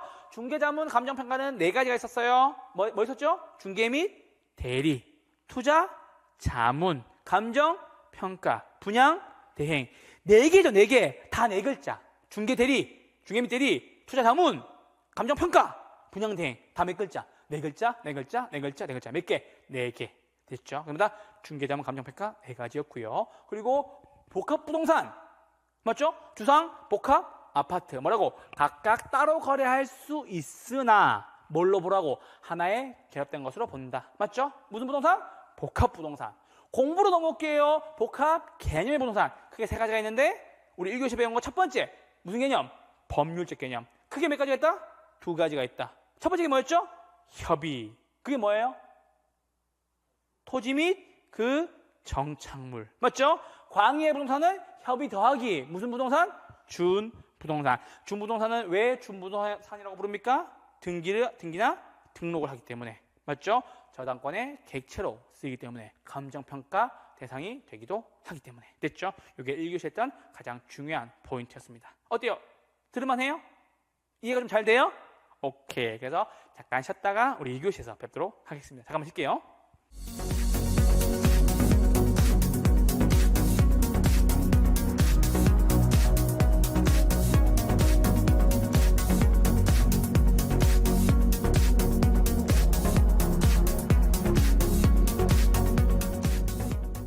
우리 복합개념부동산 첫 번째 법률적 개념 했어요. 자, 두 번째 뭐 할 거냐? 경제적 개념 할 거예요. 자, 경제하면 딱 생각나는 거는 뭐가 있어요? 돈이죠, 돈. 맞죠? 자산도 돈이고 자본도 돈이에요. 근데 자산과 자본은 차이점이 있어요. 무슨 차이점이 있냐면, 자, 보세요. 무슨 차이점인지 봅시다. 잠깐만 쭉쭉 지우고. 지울게요. 우리 이제 빠르면 다음 주, 늦어도 다다음 주에 교재 나오면은 교재와 함께 하면 더 쉬울 거예요. 오늘은 쉬운 파트, 그러니까는 가볍게 들어보시면 됩니다. 자, 이제 보세요. 자, 설명해 보죠. 자산도 돈이고 자본도 돈이에요. 자, 근데 의미가 달라요. 자산은 두 가지의 합이 되는 거예요. 자본과 뭐의 부채의 합을 자산이라고 얘기해요. 자, 잘 보세요. 자, 10억대의 자산가가 있어요. 예를 들어서 저 친구 자산이 한 10억쯤 돼 라고 얘기해요. 그럼 우린 그때 물어봐야 될 게 있어요. 그 중에서 자본은 얼마야? 라고 물어봐야 되겠죠. 그럼 교수님, 자본은 뭔데요? 누구 돈? 내 돈. 됐죠. 내 돈. 부채는 안 어렵죠? 내 돈이에요? 남 돈이에요? 남 돈. 맞죠? 이거 뭐다? 빌린 돈 혹은 남 돈. 맞죠? 그러면은 자산이라는 것은 내 돈과 남 돈을 합친 거를 자산이라고 얘기하고 그 중에서 내 돈만 본다면 뭐라고 얘기한다고? 자본이라고 얘기한다고. 됐죠? 감 잡았죠? 둘 다 뭐예요? 돈, 본인데 헷갈릴 필요 없어요. 자산이니까는 크겠죠? 이건 뭐의 합이다? 본과 부의 합이다. 됐죠? 이렇게 하고 계시면 됩니다. 그래서 자산과 자본은 둘 다 돈이다. 됐죠? 자, 두 번째. 생산 요소입니다. 생산의 3요소 들어봤어요? 생산하는데 반드시 필요한 세 가지. 첫 번째, 토지. 두 번째, 노동. 세 번째, 자본. 들어봤죠? 우리 어디서 들어본 것 같죠? 생산 3요소. 이거 초등학교 때 배웠는데. 중학교 때 배웠는데. 토지, 노동, 자본. 그래서 생산 요소가 포함이 되는 겁니다. 됐죠? 자, 세 번째, 네 번째. 소비재, 상품. 됐죠? 소비 상품. 자, 근데 볼게요. 한 가지 문제 내보죠. 토지는 생산 요소는 맞죠? 왜? 무언가를 생산하기 위해서 뭐는 필요해요? 땅은 필요해요. 그쵸? 건물을 올리든 배추를 심든 맞죠? 근데 토지를 생산 요소 쓰는 경우는 많아요. 근데 토지를 뭘로도 소비재로 쓰는 경우도 있어요. 땅에서 뭘 생산하지 않고 토지를 소비재로 쓰는 경우가 있어요. 뭐가 있어요? 있을까요? 없을까요? 그럼 처음 다시 물어보죠. 토지는 생산 요소는 맞지만 소비재이기도 하다. 맞는 질문이거든요. 자, 땅을 소비재로 씁니다. 언제요?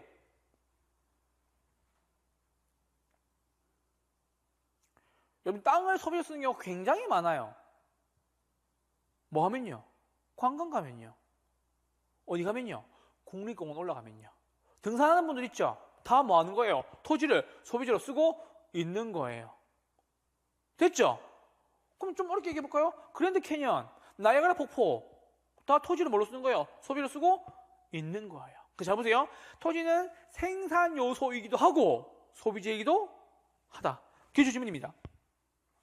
토지는 생산 요소는 맞지만 소비재는 아니다. 맞아요, 틀려요? 틀렸죠. 소비재로 쓰는 경우도 있다. 됐죠?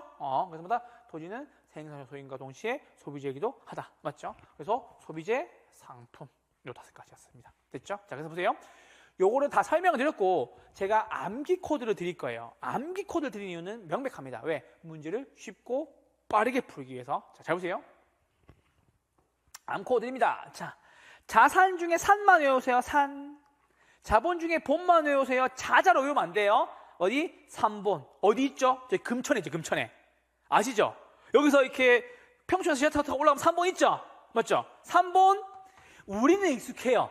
근데 전국인 사람들한테 물어보면은 친근할까요? 생소할까요? 좀 생소해요. 3본 어디 있어요? 라고 하면 범계 위에 라고 하는 분도 없어요. 3본이 어디야? 하는 분도 있어요. 3본 익숙해요? 생소해요? 생소하죠. 그래서 생소상 이렇게 됩니다. 뭐라고? 3본 생소상. 몇 가지? 5가지. 무슨 개념? 경제적 개념. 내용은 다 말씀드렸어요. 그러니까 이렇게 얘기하더라고. 무작위적으로 않고 하지 말아주세요. 무작위적으로 하는 거 아니에요. 설명 다 드렸잖아. 자산, 자본, 생산, 소비 다 설명드렸고 이게 문제가 나왔을 때 자산, 생산, 경제적 개념인가?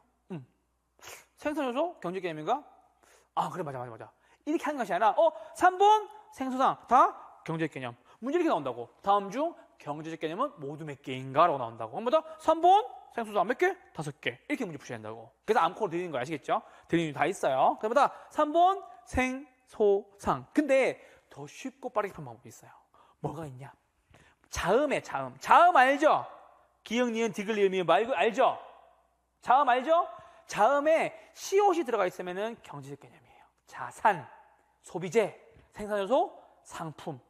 그럼 이렇게 얘기하죠. 그럼 자본 안 들어가는데요? 자본 돈이잖아, 돈. 됐죠? 이렇게 푼 사람은 문제 몇 초 만에 푼다고? 3초 만에 푼다고. 다음 중 복합 개념의 부동산 중에서 경제적 개념은 모두 몇 개인가? 기초 질문이에요. 자, 이거를 자연 뭐지? 자산 뭐지? 이렇게 푸는 것이 아니라 시옷 자산, 생산소, 소비재, 상품 다 골라내고 뭐도 포함, 자본도 포함. 왜? 자본은 돈이니까. 됐죠? 몇 개?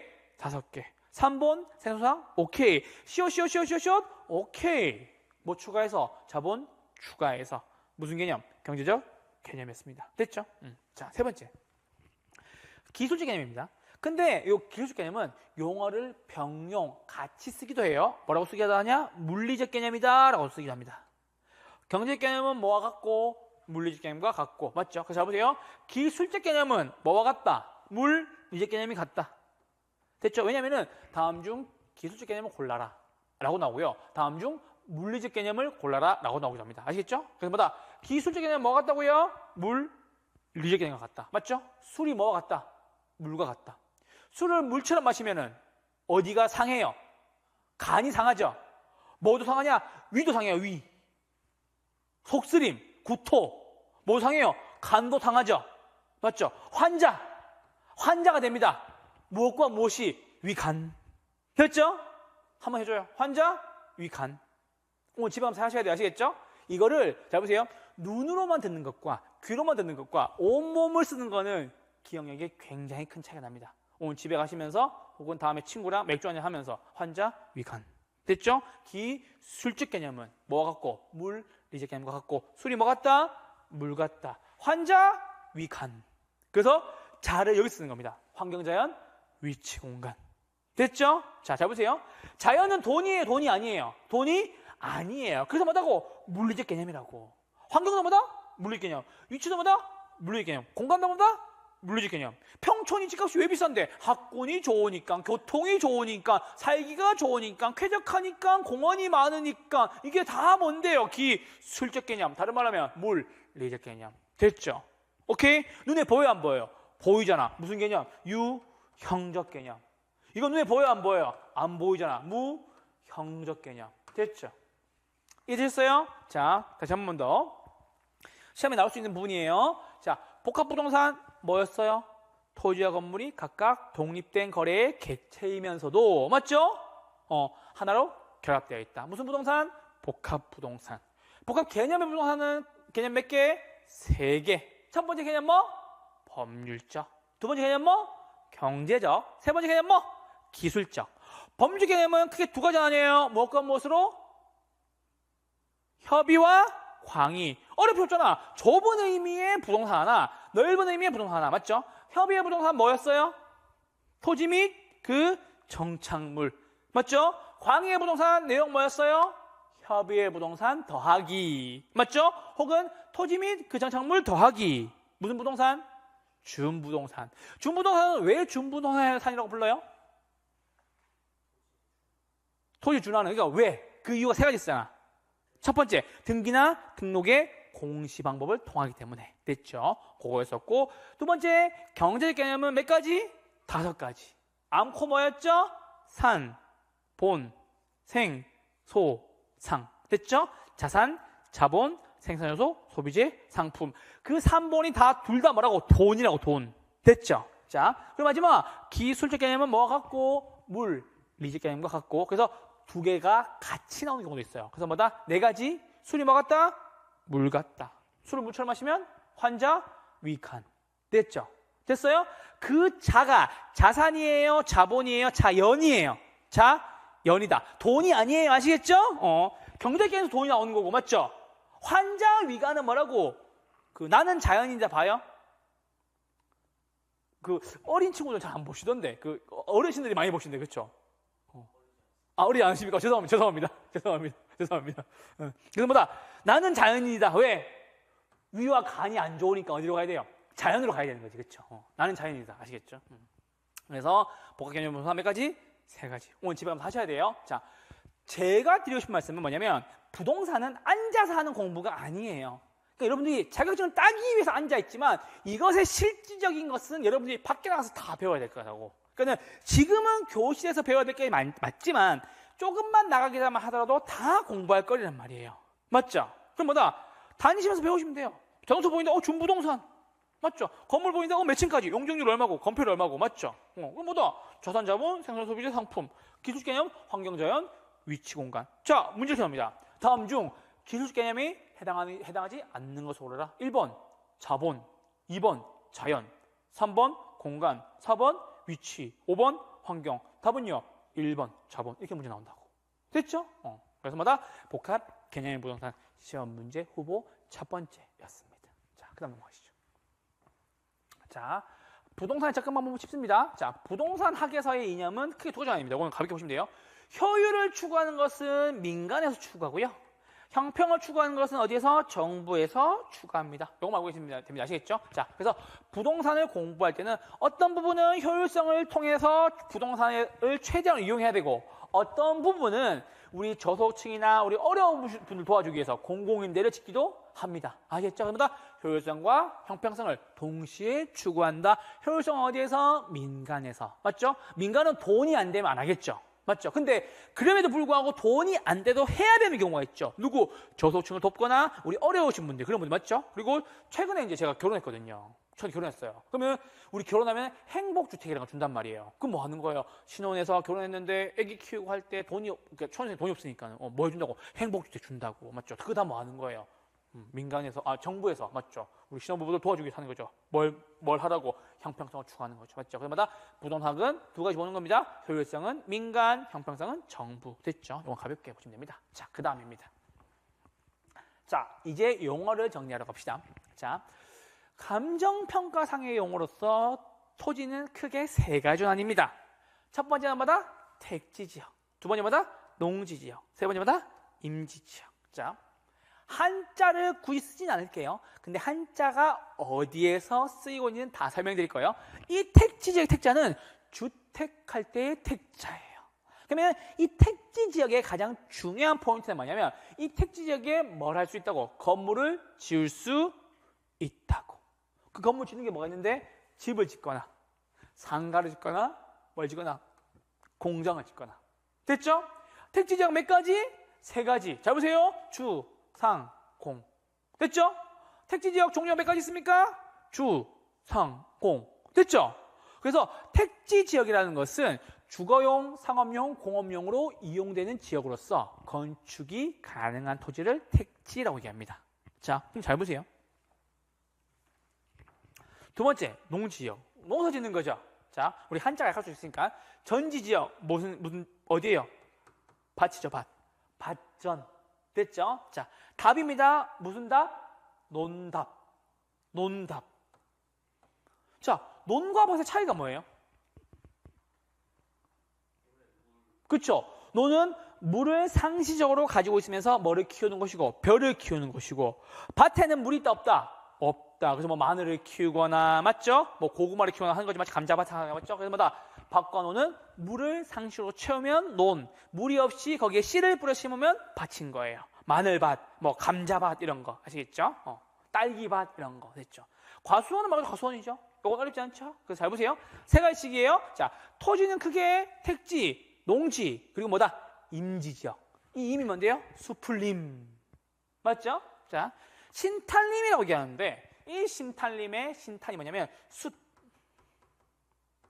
연료 이런 의미예요. 자, 지금은 그렇게 하지 않아요. 지금은 그렇게 하지 않아요. 근데 예전에 우리 강산 푸르게 혹시 기억나요? 유한 킴벌리 광고? 그때 산을 다 민둥산이어가지고 나무를 심었어요. 그럼 왜 민둥산이었냐면 그때 우리나라 60, 70년대, 80년대 아마 80년대까지만 하더라도 시골 지역에서는 나무를 베서 땔감으로 썼어요. 땔감으로. 그러면 연료 땔감. 그래서 신탄림이라고 해요. 이게 탄자가 숯탄자거든요. 숯. 우리 왜 소나무 숯 있잖아요. 우리 고깃집 가면 있는 거 있잖아요. 고깃집 가면 고기 구워 먹을 때 이렇게 숯 구워 먹잖아요. 그게 신탄림 지역이라고 하는 거예요. 그래서 이건 숲은 맞는데 그 숲이 뭘로 이용된다고? 수치로 이용된다. 수치로. 연료 땔감으로 이용된다고. 이제는 거의 없습니다. 됐죠? 대부분 수입이 오고 그러는데. 자, 용재림은 무슨 말이냐? 나무를 숲인데 그 숲에 있는 나무를 뭐로 쓴다고? 목재로 쓴다고. 목재로. 이거는 많습니다. 이건 많습니다. 왜 많냐? 우리 강원도의 금강송 지역이라고 들어봤어요? 금강송 지역. 황금 소나무를 키우는 곳이 있어요. 어디에 써먹으려고? 국가 유형 문화재에 쓰려고. 언제 썼게요? 남대문 불탔을 때. 그 남대문 옛날에 불탄 거 알고 있죠? 그때 남대문 불탄 지역을 뜯어내고 과거의 보건도를 기준으로 강원도에서 금강송을 배워와서 남대문 복원할 때 쓴 거예요. 어디에서? 용재림 지역에서. 용, 쓸 용, 뭘 쓴다? 목재로 쓴다. 재료로 쓴다. 그렇죠? 그러면 목재로 쓰는 곳이 뭐다? 용재림이라고 합니다. 그래서 이 임지 지역은 사실은 우리 학개론에서는 거의 안 나와요. 그래서 중요한 것은 택지, 농지는 알고 계셔야 됩니다. 몇 가지씩? 3가지. 택지 뭐라고? 주, 상, 공. 농지 뭐라고? 전, 답, 과수원. 됐죠? 그리고 임지 지역은 신탈림, 용재림입니다. 이거 일단 구분하고 시작할게요. 자, 그리고 넘어봅시다. 자, 이제 토지의 용어 정리입니다. 자, 앞으로 여러분들이 토지를 봤을 때 이게 어떤 토지다라고 하면 감이 와야 돼요. 자, 첫 번째, 택지입니다. 요거 방금 했죠? 맞죠? 건축이 가능한 땅으로서 뭐로 써먹는다? 주거, 상업, 공업용지로 써먹는다라는 소리. 그러면 택지 지역은 건물 올릴 수 있습니까? 네, 건물 줄 수 있죠. 뭐 지어요? 아파트요. 뭐 지어요? 상가요. 뭐 지어요? 공장이요. 됐죠? 자, 근데 이 부자가 무슨 부자냐면 넓을 부자예요. 펼칠 부자예요. 자, 그럼 잘 보세요. 아까 우리 광희의 부동산은 협의 더하기 준부동산이었죠. 근데 부지는 택지 더하기 뭐뭐뭐예요. 자, 그럼 보세요. 건축이 가능한 토지가 원래 뭐였죠? 택지였죠. 맞죠? 택지 더하기 건축이 불가능한 것을 더한다는 소리입니다. 됐죠? 교수님, 그러면 건축이 불가능한 토지도 있어요? 있어요. 건물 안 짓는 토지가 뭐가 있어요? 도로 쓰거나, 맞죠? 하천이 있거나, 맞죠? 혹은 철도로 이용되거나. 거긴 건물 올려요, 못 올려요? 못 올려요. 맞죠? 그래서 보세요. 택지는 건물을 올리는 땅. 부지는 뭐라고? 건물 올리는 땅 더하기 건물을 올릴 수 없는 땅. 그래서 보세요. 부지가 무슨 의미라고? 넓을 부자라고, 광역적인 개념이라고, 포괄적인 용어라고. 맞죠? 그래서 보세요. 바다 토지로 써마다 포괄적 용어입니다. 여기서 문제입니다. 자, 택지 조성합니다. 말 들어보셨나요? 3기 신도시, 4기 신도시 개발을 위해서 택지를 조성합니다 라고 나왔습니다. 그 신도시에 뭐 들어옵니까? 아파트 들어오고 상가 들어온다는 소리입니다. 혹은 지식산업센터가 들어오기도 합니다. 맞죠? 우리 과천에가 많죠? 그래서 택지 조성한다는 것은 거기에 건물 올릴게요 라는 의미입니다. 감 잡았죠?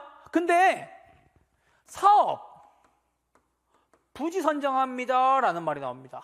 잘 봐요. 돈 버는 법 알려줄게. 돈 버는 법 알려줄게. 자, 택지는 건물 올리죠.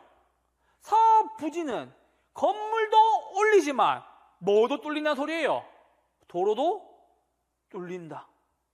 맞아요, 지금? 자, 그럼 보세요. 사업 부지가 이만큼 선정이 됐어요. 이만큼. 이게 사업 부지예요. 됐죠? 그리고 택지가 이렇게 구성이 됐어. 맞죠? 그럼 여기는 건물 들어오겠네요. 여기는 공장이 지어지거나 뭐 아파트 지어지거나 하겠죠? 맞죠? 근데 자, 이 돈 버는 게 중요해. 여기에 고속도로가 지나가요. 됐죠? 오케이? 고속도로 옆에 사업부지가 만들어지고 택지가 맨 왼쪽에 지정이 되어 있어요. 내가 부동산 중개하는 사람이에요. 돈을 벌고 싶어요. 자, 이 상황에서 우리가 해야 할 첫 번째 질문 혹은 첫 번째 조사 내역은 뭘까요?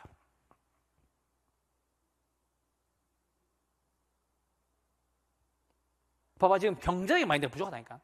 여러분, 한 가지 얘기해 줄까요? 학개론 쌤들이 제일 잘 살아요. 왠 줄 알아요? 돈 버는 법을 알거든. 민법쌤 뭐 이렇게 법만 알지. 뭐 얘기하잖아요. 우리 저희 아버님은 법 없이도 살아요. 저희 아버님, 어머님 맨날 얘기한다고. 야, 너네 아버님, 너네 아빠는 법 없이도 살아. 살겠지. 뭐 사람 때리고 앉잖아요, 옆에다. 근데 돈 없이는 살아요, 못 살아요? 못 산다니까.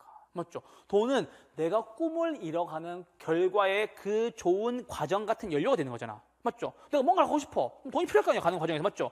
내가 돈을 많이 모으는 게 꿈이 아니더라도 그 꿈을 향해 달려가는 과정에서는 돈이 필요하죠. 맞죠? 그럼 잘 보세요. 자, 또 한번 말해드릴게요.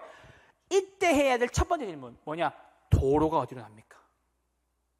특히나 뭐다? 이 택지와 고속도로를 잇는 도로가 어느 방향으로 납니까? 라는 걸 물어봐야 되겠죠. 감 잡았어요, 지금? 오케이. 자, 만약에 물어봤더니, 도로가요, 요렇게 고속도로와 인접이 될 겁니다 라고 나왔습니다. 됐죠? 맞아요?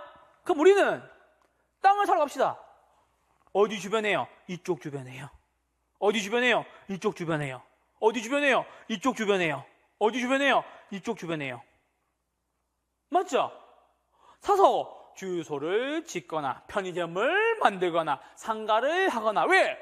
큰 도로와의 인접성이, 접근성이 좋은 도로, 맞죠? 우리 큰 도로에서 지선으로 들어오는 쪽에 이 택지와 연결된다면은 여기를 반드시 거쳐와야 되는 거니까는 돈이 되겠죠? 맞죠? 제가 살고 있는 저희 그 아파트가 신도시인데, 이렇게 큰 도로 타고 오다가 이렇게 들어와요. 들어오면은 여기서 우회전을 해야 되거든요.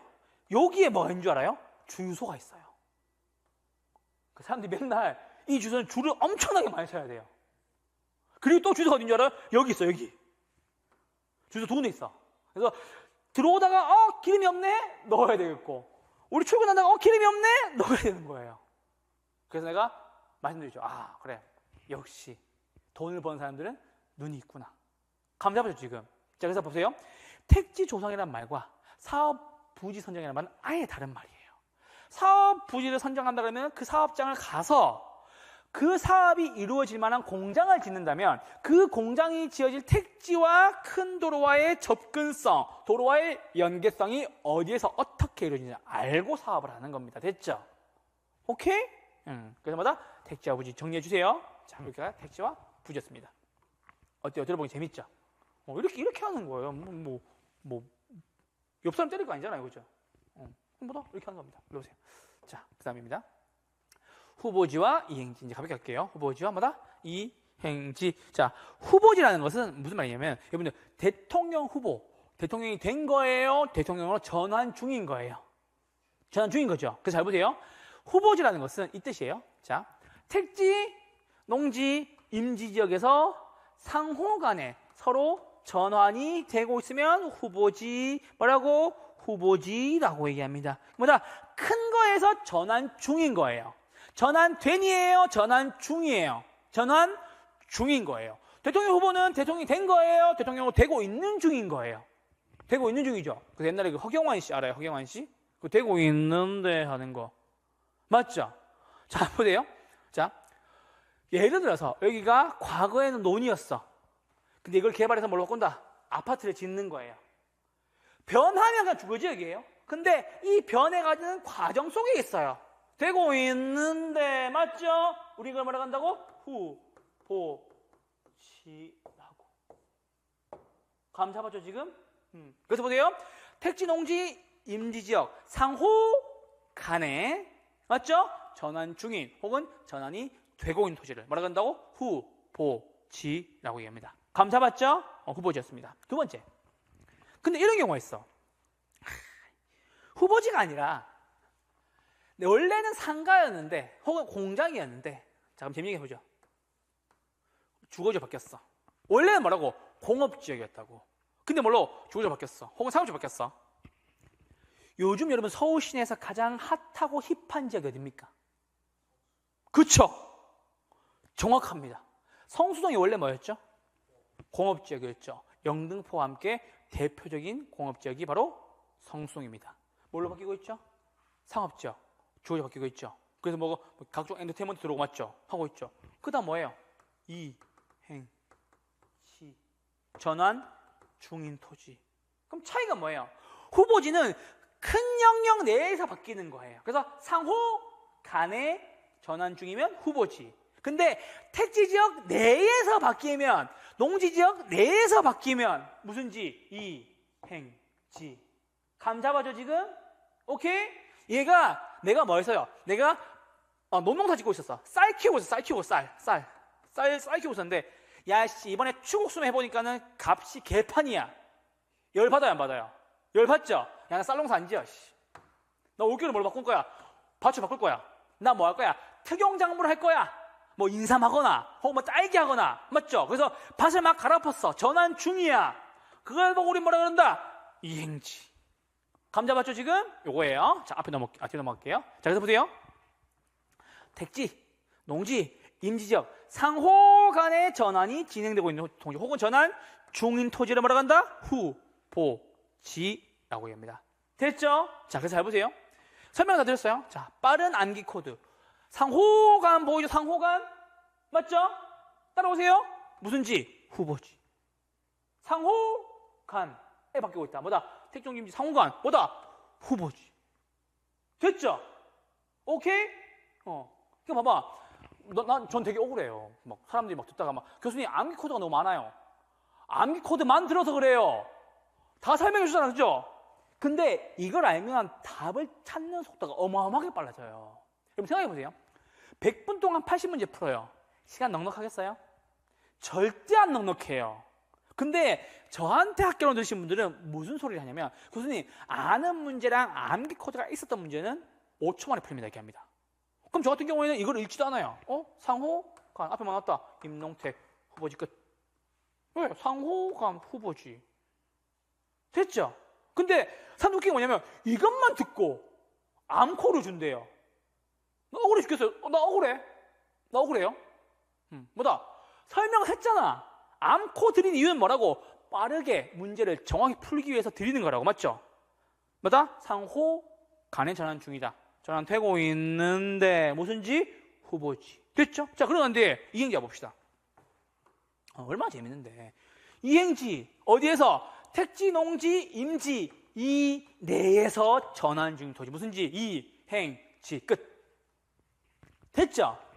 밭이 논으로 바뀌어요. 이행지. 임지 지역이었는데 뭐로 바뀐다? 택지로 바뀌어요. 후보지. 됐죠? 후보지와 이행지였습니다. 자, 필지와 획지입니다. 넘어가 보시죠.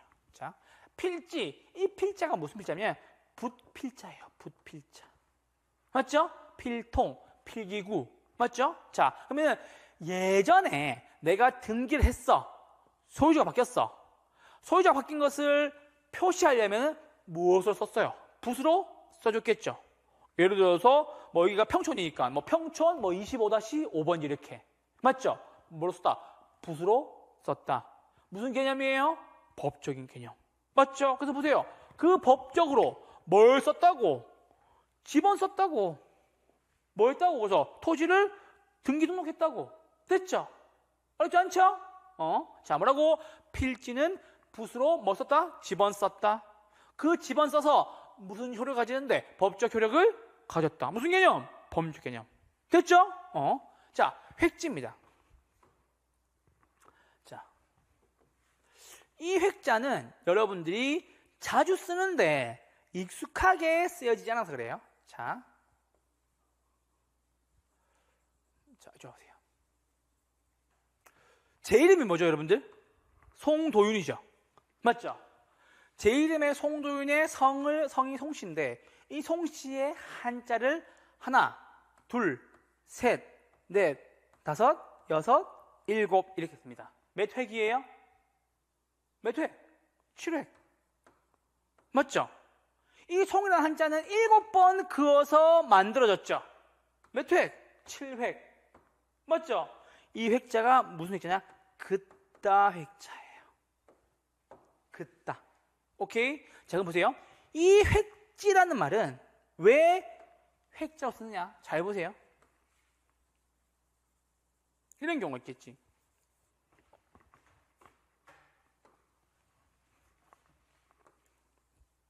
한 필지의 토지예요. 그런데 여기는 뭐다? 전면부예요. 전면부.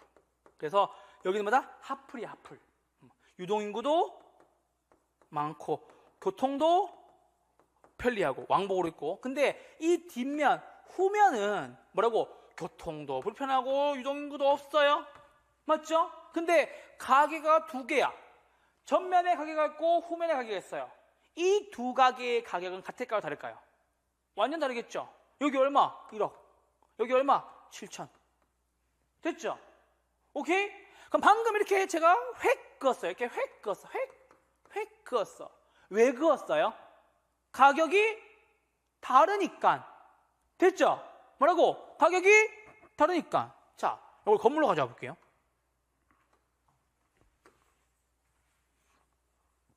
이걸 건물로 가져올게요. 가격이 달라서 그었어요. 맞죠? 자, 근데 혹시 그 주상복합 아파트 사신 분 있어요? 없어요? 자, 근데 보세요. 자, 이렇게 아파트가 지어졌어. 1층부터 3층까지는 뭐다? 상가예요, 상가. 죄송해요. 상가고 위에 뭐다? 주거용이에요. 이거 주거용과 상가용 분양가격이 같아요, 달라요?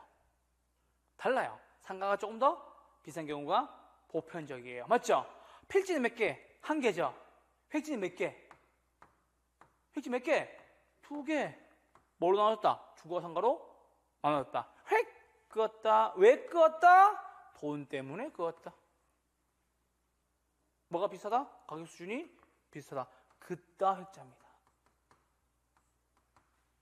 감 잡았죠? 용어적인 틀리면 안 돼요. 왜? 한자로 다 풀어드리기 때문에. 맞죠? 획 그었어요? 왜 그었어요? 가격이 달라서요. 한 필지의 토지 내에서도 가격이 다를 수 있습니까? 다를 수가 있겠죠.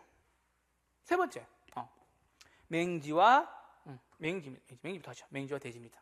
자, 맹지와 대지. 자, 이쪽 보세요. 자, 어려운 건 없어요. 자, 맹지라고 얘기하는 건 이 맹자는 눈 멀다 맹자예요. 무슨 맹? 눈 멀다 맹. 옛날에 심청이 아버님 맞죠? 누구죠? 신봉사. 지금은 그런 말 안 쓰죠. 그죠? 맹인이라는 말 안 쓰죠. 지금 이제 시각장애인 분들이 쓰시는데 옛날에는 맹인이라는 말 많이 썼어요. 맞죠? 옛날에는 막 맹인 안내견 이런 거 막 썼었죠. 그래서 맹인이라는 것은 눈 멀다 맹자예요. 눈이 안 보인다는 얘기지. 그건 무슨 말이냐? 땅을 샀는데 A, B, C, D 맹지를 골라라. 맹지 어디 있어요? B. 맞죠? 도로와 접촉면이 없다? 접촉된 곳이 없다. 건축할 수 있어요? 없어요? 건축할 수가 없어요. 도로와 접촉면이 없다면 그 땅에는 건물을 지을 수가 없습니다. 됐죠? 근데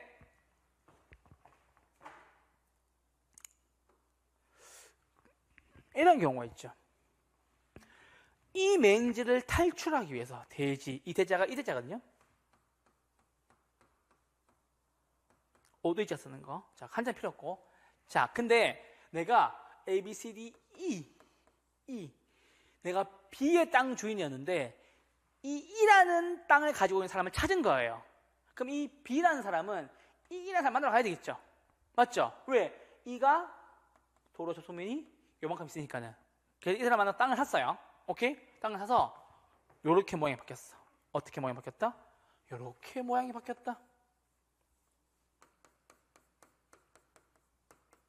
됐죠? 맹지 탈출했어요? 탈출했죠? 우리 이걸 뭐라 그래요? 대지라고 얘기합니다. 자루대자. 자루 모양의 토지. 그래서 여러분들 혹시나 맹지를 가지고 계신다면은 그 맹지 주변에 있는 필지 중에서 도로와 접속면을 가진 토지를 반드시 구매하셔서 맹지 탈출을 하시길 바랍니다. 이 사람 싸게 팔겠어요? 아주 비싸게 부르겠어요?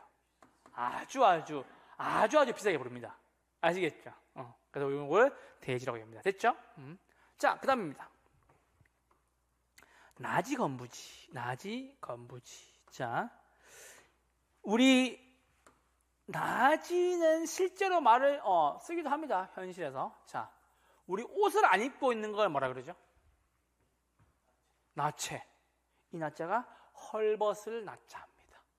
뭐다? 헐벗은 땅. 헐벗은 땅이라는 것은 그 땅 위에 건물이 있다고 없다고? 없다고. 됐죠? 그래서 좀 보세요. 무슨 지? 나지. 자, 그래서 보세요. 나지라 함은 위에 건물 있다 없다? 건물 없다. 됐죠? 사법상 제한 있다 없다? 없다. 근데 이런 경우 있어요. 공법상 제한이 있다 없다? 있다라는 거. 세 가지예요. 자, 나지는 건물 없고 공법상 제한은 있고 뭐 없고 사법상 제한 없다. 쉽게 설명해 드릴게요. 나체로 있는 것을 옷을 안 걸치고 있는 거죠. 자, 옷을 안 걸치고 사적 공간에 있어요. 누가 잡아가요? 안 잡아가요? 집에 있다고. 잡아가요? 안 잡아가요? 안 잡아가죠. 왜? 사적 공간이니까. 근데 나체로 공공장소에 가요. 잡혀가요? 안 잡혀가요? 바로 잡혀가요. 맞죠? 뭘로? 공연 음란죄로. 옛날에 우리 강남에서 이렇게 왜 오토바이 뒤에 이렇게 비키니 메고 타고 가다가 이렇게 그분 공연을 걸린 거 알고 있죠? 몰라요? 그런 게 있었어요, 옛날에. 그게 뭐다? 공연, 똑같은 거예요. 뭐는 있다? 공법상 제한은 늘 있다라는 소리.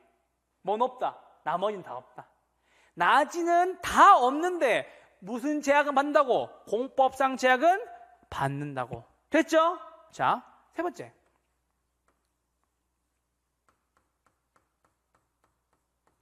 땅은 땅인데 건물에 붙어있는 요 땅이 있어요. 우리 이걸 뭐라 그래요? 건, 부, 지. 자, 잘 보세요.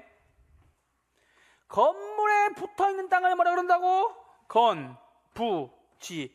이 부자가 붙어있다 부자예요.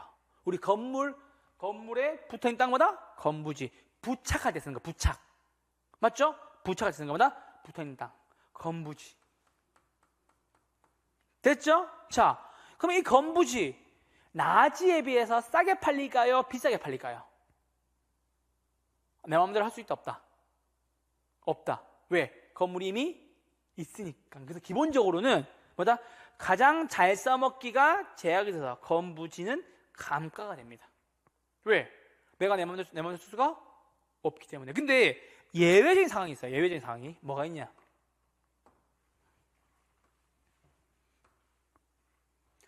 원래는 건부지가 더 싸요. 근데 이 땅에 이런 게 있는 거지. 개발 제한구역. 야, 이 땅에 아무것도 짓지 마 라고 얘기해요. 그럼 이 건물이 있는 게 이득이에요? 손해예요? 이득이죠. 맞죠? 그래서 보세요.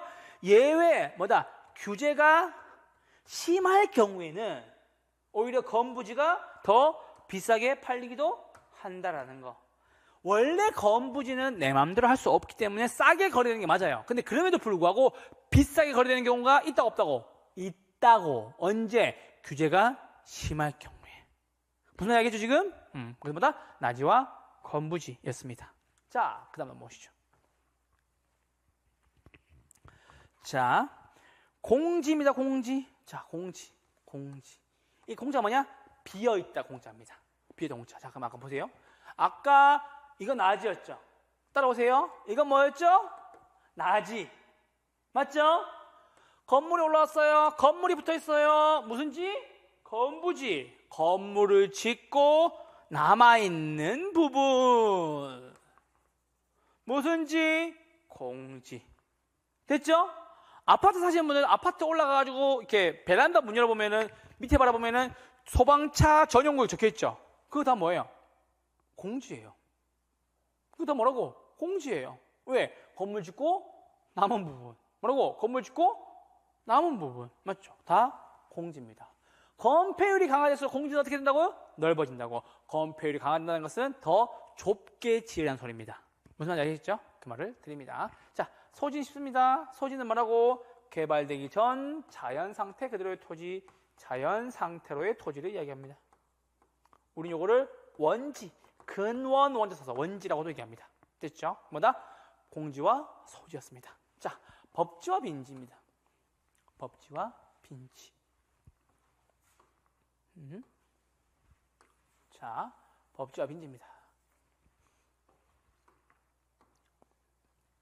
자, 이 법지는 법법자예요. 법법자. 아시죠? 법법자예요. 자, 요렇게 경사면이 있어요. 경사면. 이 경사면을 우리는 뭐라고 얘기하나? 법지라고 얘기해요. 감 잡았죠? 법지는 뭐라고? 경사면의 토지다. 그럼 교수님 이걸 왜 법지라고 불러요? 이 법지는 소유주가 있다 없다? 있어요. 자, 위에 집이 이렇게 있어요. 아래의 집도 이렇게 있어요. 이 경사면의 토지 윗집 소유일까요? 아랫집 소유일까요? 윗집. 맞죠? 누구 소유라고요? 윗집이 이 경사면의 토지를 책임을 져야 한다고요.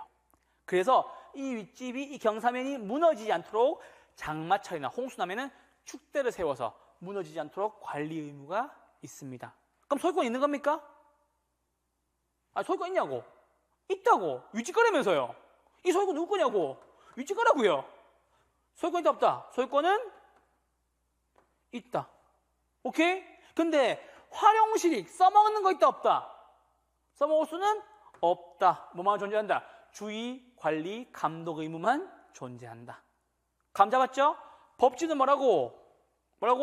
법적으로는 주인이 있으나 실행이 있다 없다? 실익은 없다. 됐죠? 오케이?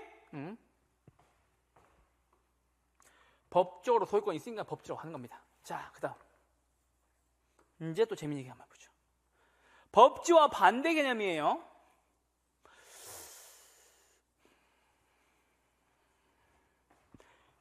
자, 설명드려보죠. 여러분, 해운대 해수욕장, 광안리 해수욕장, 대천 해수욕장, 망상 해수욕장, 양양 해수욕장, 낙산 해수욕장. 맞죠? 해수욕장 하면 모래사장 있죠? 맞죠? 일부 지역은 갯벌을 포함하기도 합니다. 자, 한번 볼게요. 물이 가장 적게 들어왔어요. 우리 이걸 뭐라 그래요? 썰물. 한자로 하면 간, 조. 말라있는 바다. 맞죠? 자, 썰물이 났어요. 간조예요. 자, 이제 밀물이 들어와요. 물이 많이 들어왔어요. 뭐다? 만조. 맞죠? 우리는 간조와 만조의 사이를 뭐라고 부릅니까? 물이 빠지면 갯벌. 맞죠? 물이 들어오면 바다. 그래서 간조와 만조 사이를 우리는 갯벌이라고 얘기합니다. 맞죠? 물이 빠지면 뭐예요? 여기서 조개 죽고 막 하는 거죠. 계속 맞죠? 근데 물이 가장 많이 들어왔을 때랑 우리 뭐라 그러죠? 만조. 됐죠? 그래서 토지에 등록점이 있어요. 토지 등록점. 여기서부터 토지에 등록하는 거예요. 여기서 뭐라고? 토지에 등록점. 즉 뭐다? 땅 주인이 생기는 거라고. 감 잡았죠? 우리는 잘 보세요. 만조와 토지의 등록점 사이의 땅을 뭐라고 부른다고요? 빈지라고 부른다고요. 한자로 풀어도 됩니다. 빈지. 이 빈자가 물가 빈자입니다. 물가, 물의 근처. 됐죠? 그래서 앞으로 해수욕장이 아니에요. 우린 가서 뭐라고 얘기해요? 빈지에 왔구나 라고 하시면 됩니다. 자, 그 문제입니다. 이 해수욕장 소유권 있다 없다? 해수욕장 소유권 있어요 없어요? 해수욕장 소유권 있어요? 모르겠어요? 해수욕장 소유권이 없습니다. 여러분 생각해보세요. 해수욕장 가서 누워있으면 누가 돈 내라고 합니까? 하면 안 됩니다. 원래는 구청에서 파라솔을 꽂는 걸 허가해줬을 뿐인 거예요. 해수욕장 주인이 있다 없다? 없어요. 소유권 있다 없다? 없다. 활용실은 있어요 없어요? 활용실은 어마어마하게 많겠죠. 사람들 얘기해요. 교수님, 해수욕장 활용실이 뭐가 있어요? 모래찜질이라도 한번 해보세요. 그리고 거기에다가 할 수 있는 것들이 무궁무진합니다. 활용실익은 어마어마합니다. 그럼 잘 보세요. 법지와 빈지는 개념적으로 반대의 개념이라서 문제가 자주 나옵니다. 자, 보세요. 지울게 잠깐. 자, 이제 와보세요. 자, 법지는 법적으로 소유하죠. 실익은 없죠. 뭐다? 경사면의 토지. 빈지는 만조부터 토지 등록점 사이에 해외 토지 이야기하는데 여기 뭐라고? 법적으로 소유권이 있다 없다? 소유권이 없으나 뭐는 있다? 활용실익은 있다 없다? 있다. 그래서 맨날 나와요. 오케이? 뭐라고 하냐? 빈지는 법적으로 소유권이 있다. 맞아 틀려요? 틀렸다. 왜? 빈지는 주인이 없다. 그래서 혹시나 여러분들이 해수욕장 가서 누워있는데 누가 돈 내라고 얘기하잖아요? 그럼 얘기하시면 됩니다. 빈지는 소유권이 없습니다. 맞죠? 물론 구청에서 지랄할 수 있겠지. 우리 허가받아서 하고 있어 이렇게 지랄할 수 있겠지. 근데 소유권 있다고 없다고? 없다고. 그 땅 주인 있다고 없다고? 없다고. 됐죠? 근데 활용실이 있다 없다? 있다는 소리. 아시겠죠? 그래마다 법지와 빈지 구분해 주세요. 자, 그 다음입니다. 이제 쉬운 거. 선, 파, 지. 선 아래의 땅. 됐죠? 고압선 아래의 땅. 좋아요? 싫어요? 싫죠? 증가, 감가. 가치가 감해진다. 맞죠? 선하지, 감가였습니다. 오셨죠? 자, 포락지. 이 포자가 무슨 포자냐면 잘 보세요. 밤 깊은 이 노래 몰라요? 밤 깊은 마포종점. 마포 안 가봤어요? 아, 잘 안 가봐요? 자, 그럼 두 번째 문제. 서울 지역 내에서 공업지역으로 대단지 공업지로 정해진 곳이 성수동 말고 또 있어요. 어디 있죠? 영등포. 맞죠? 포죠. 잘 보세요. 재밌는 얘기 한번 해보죠.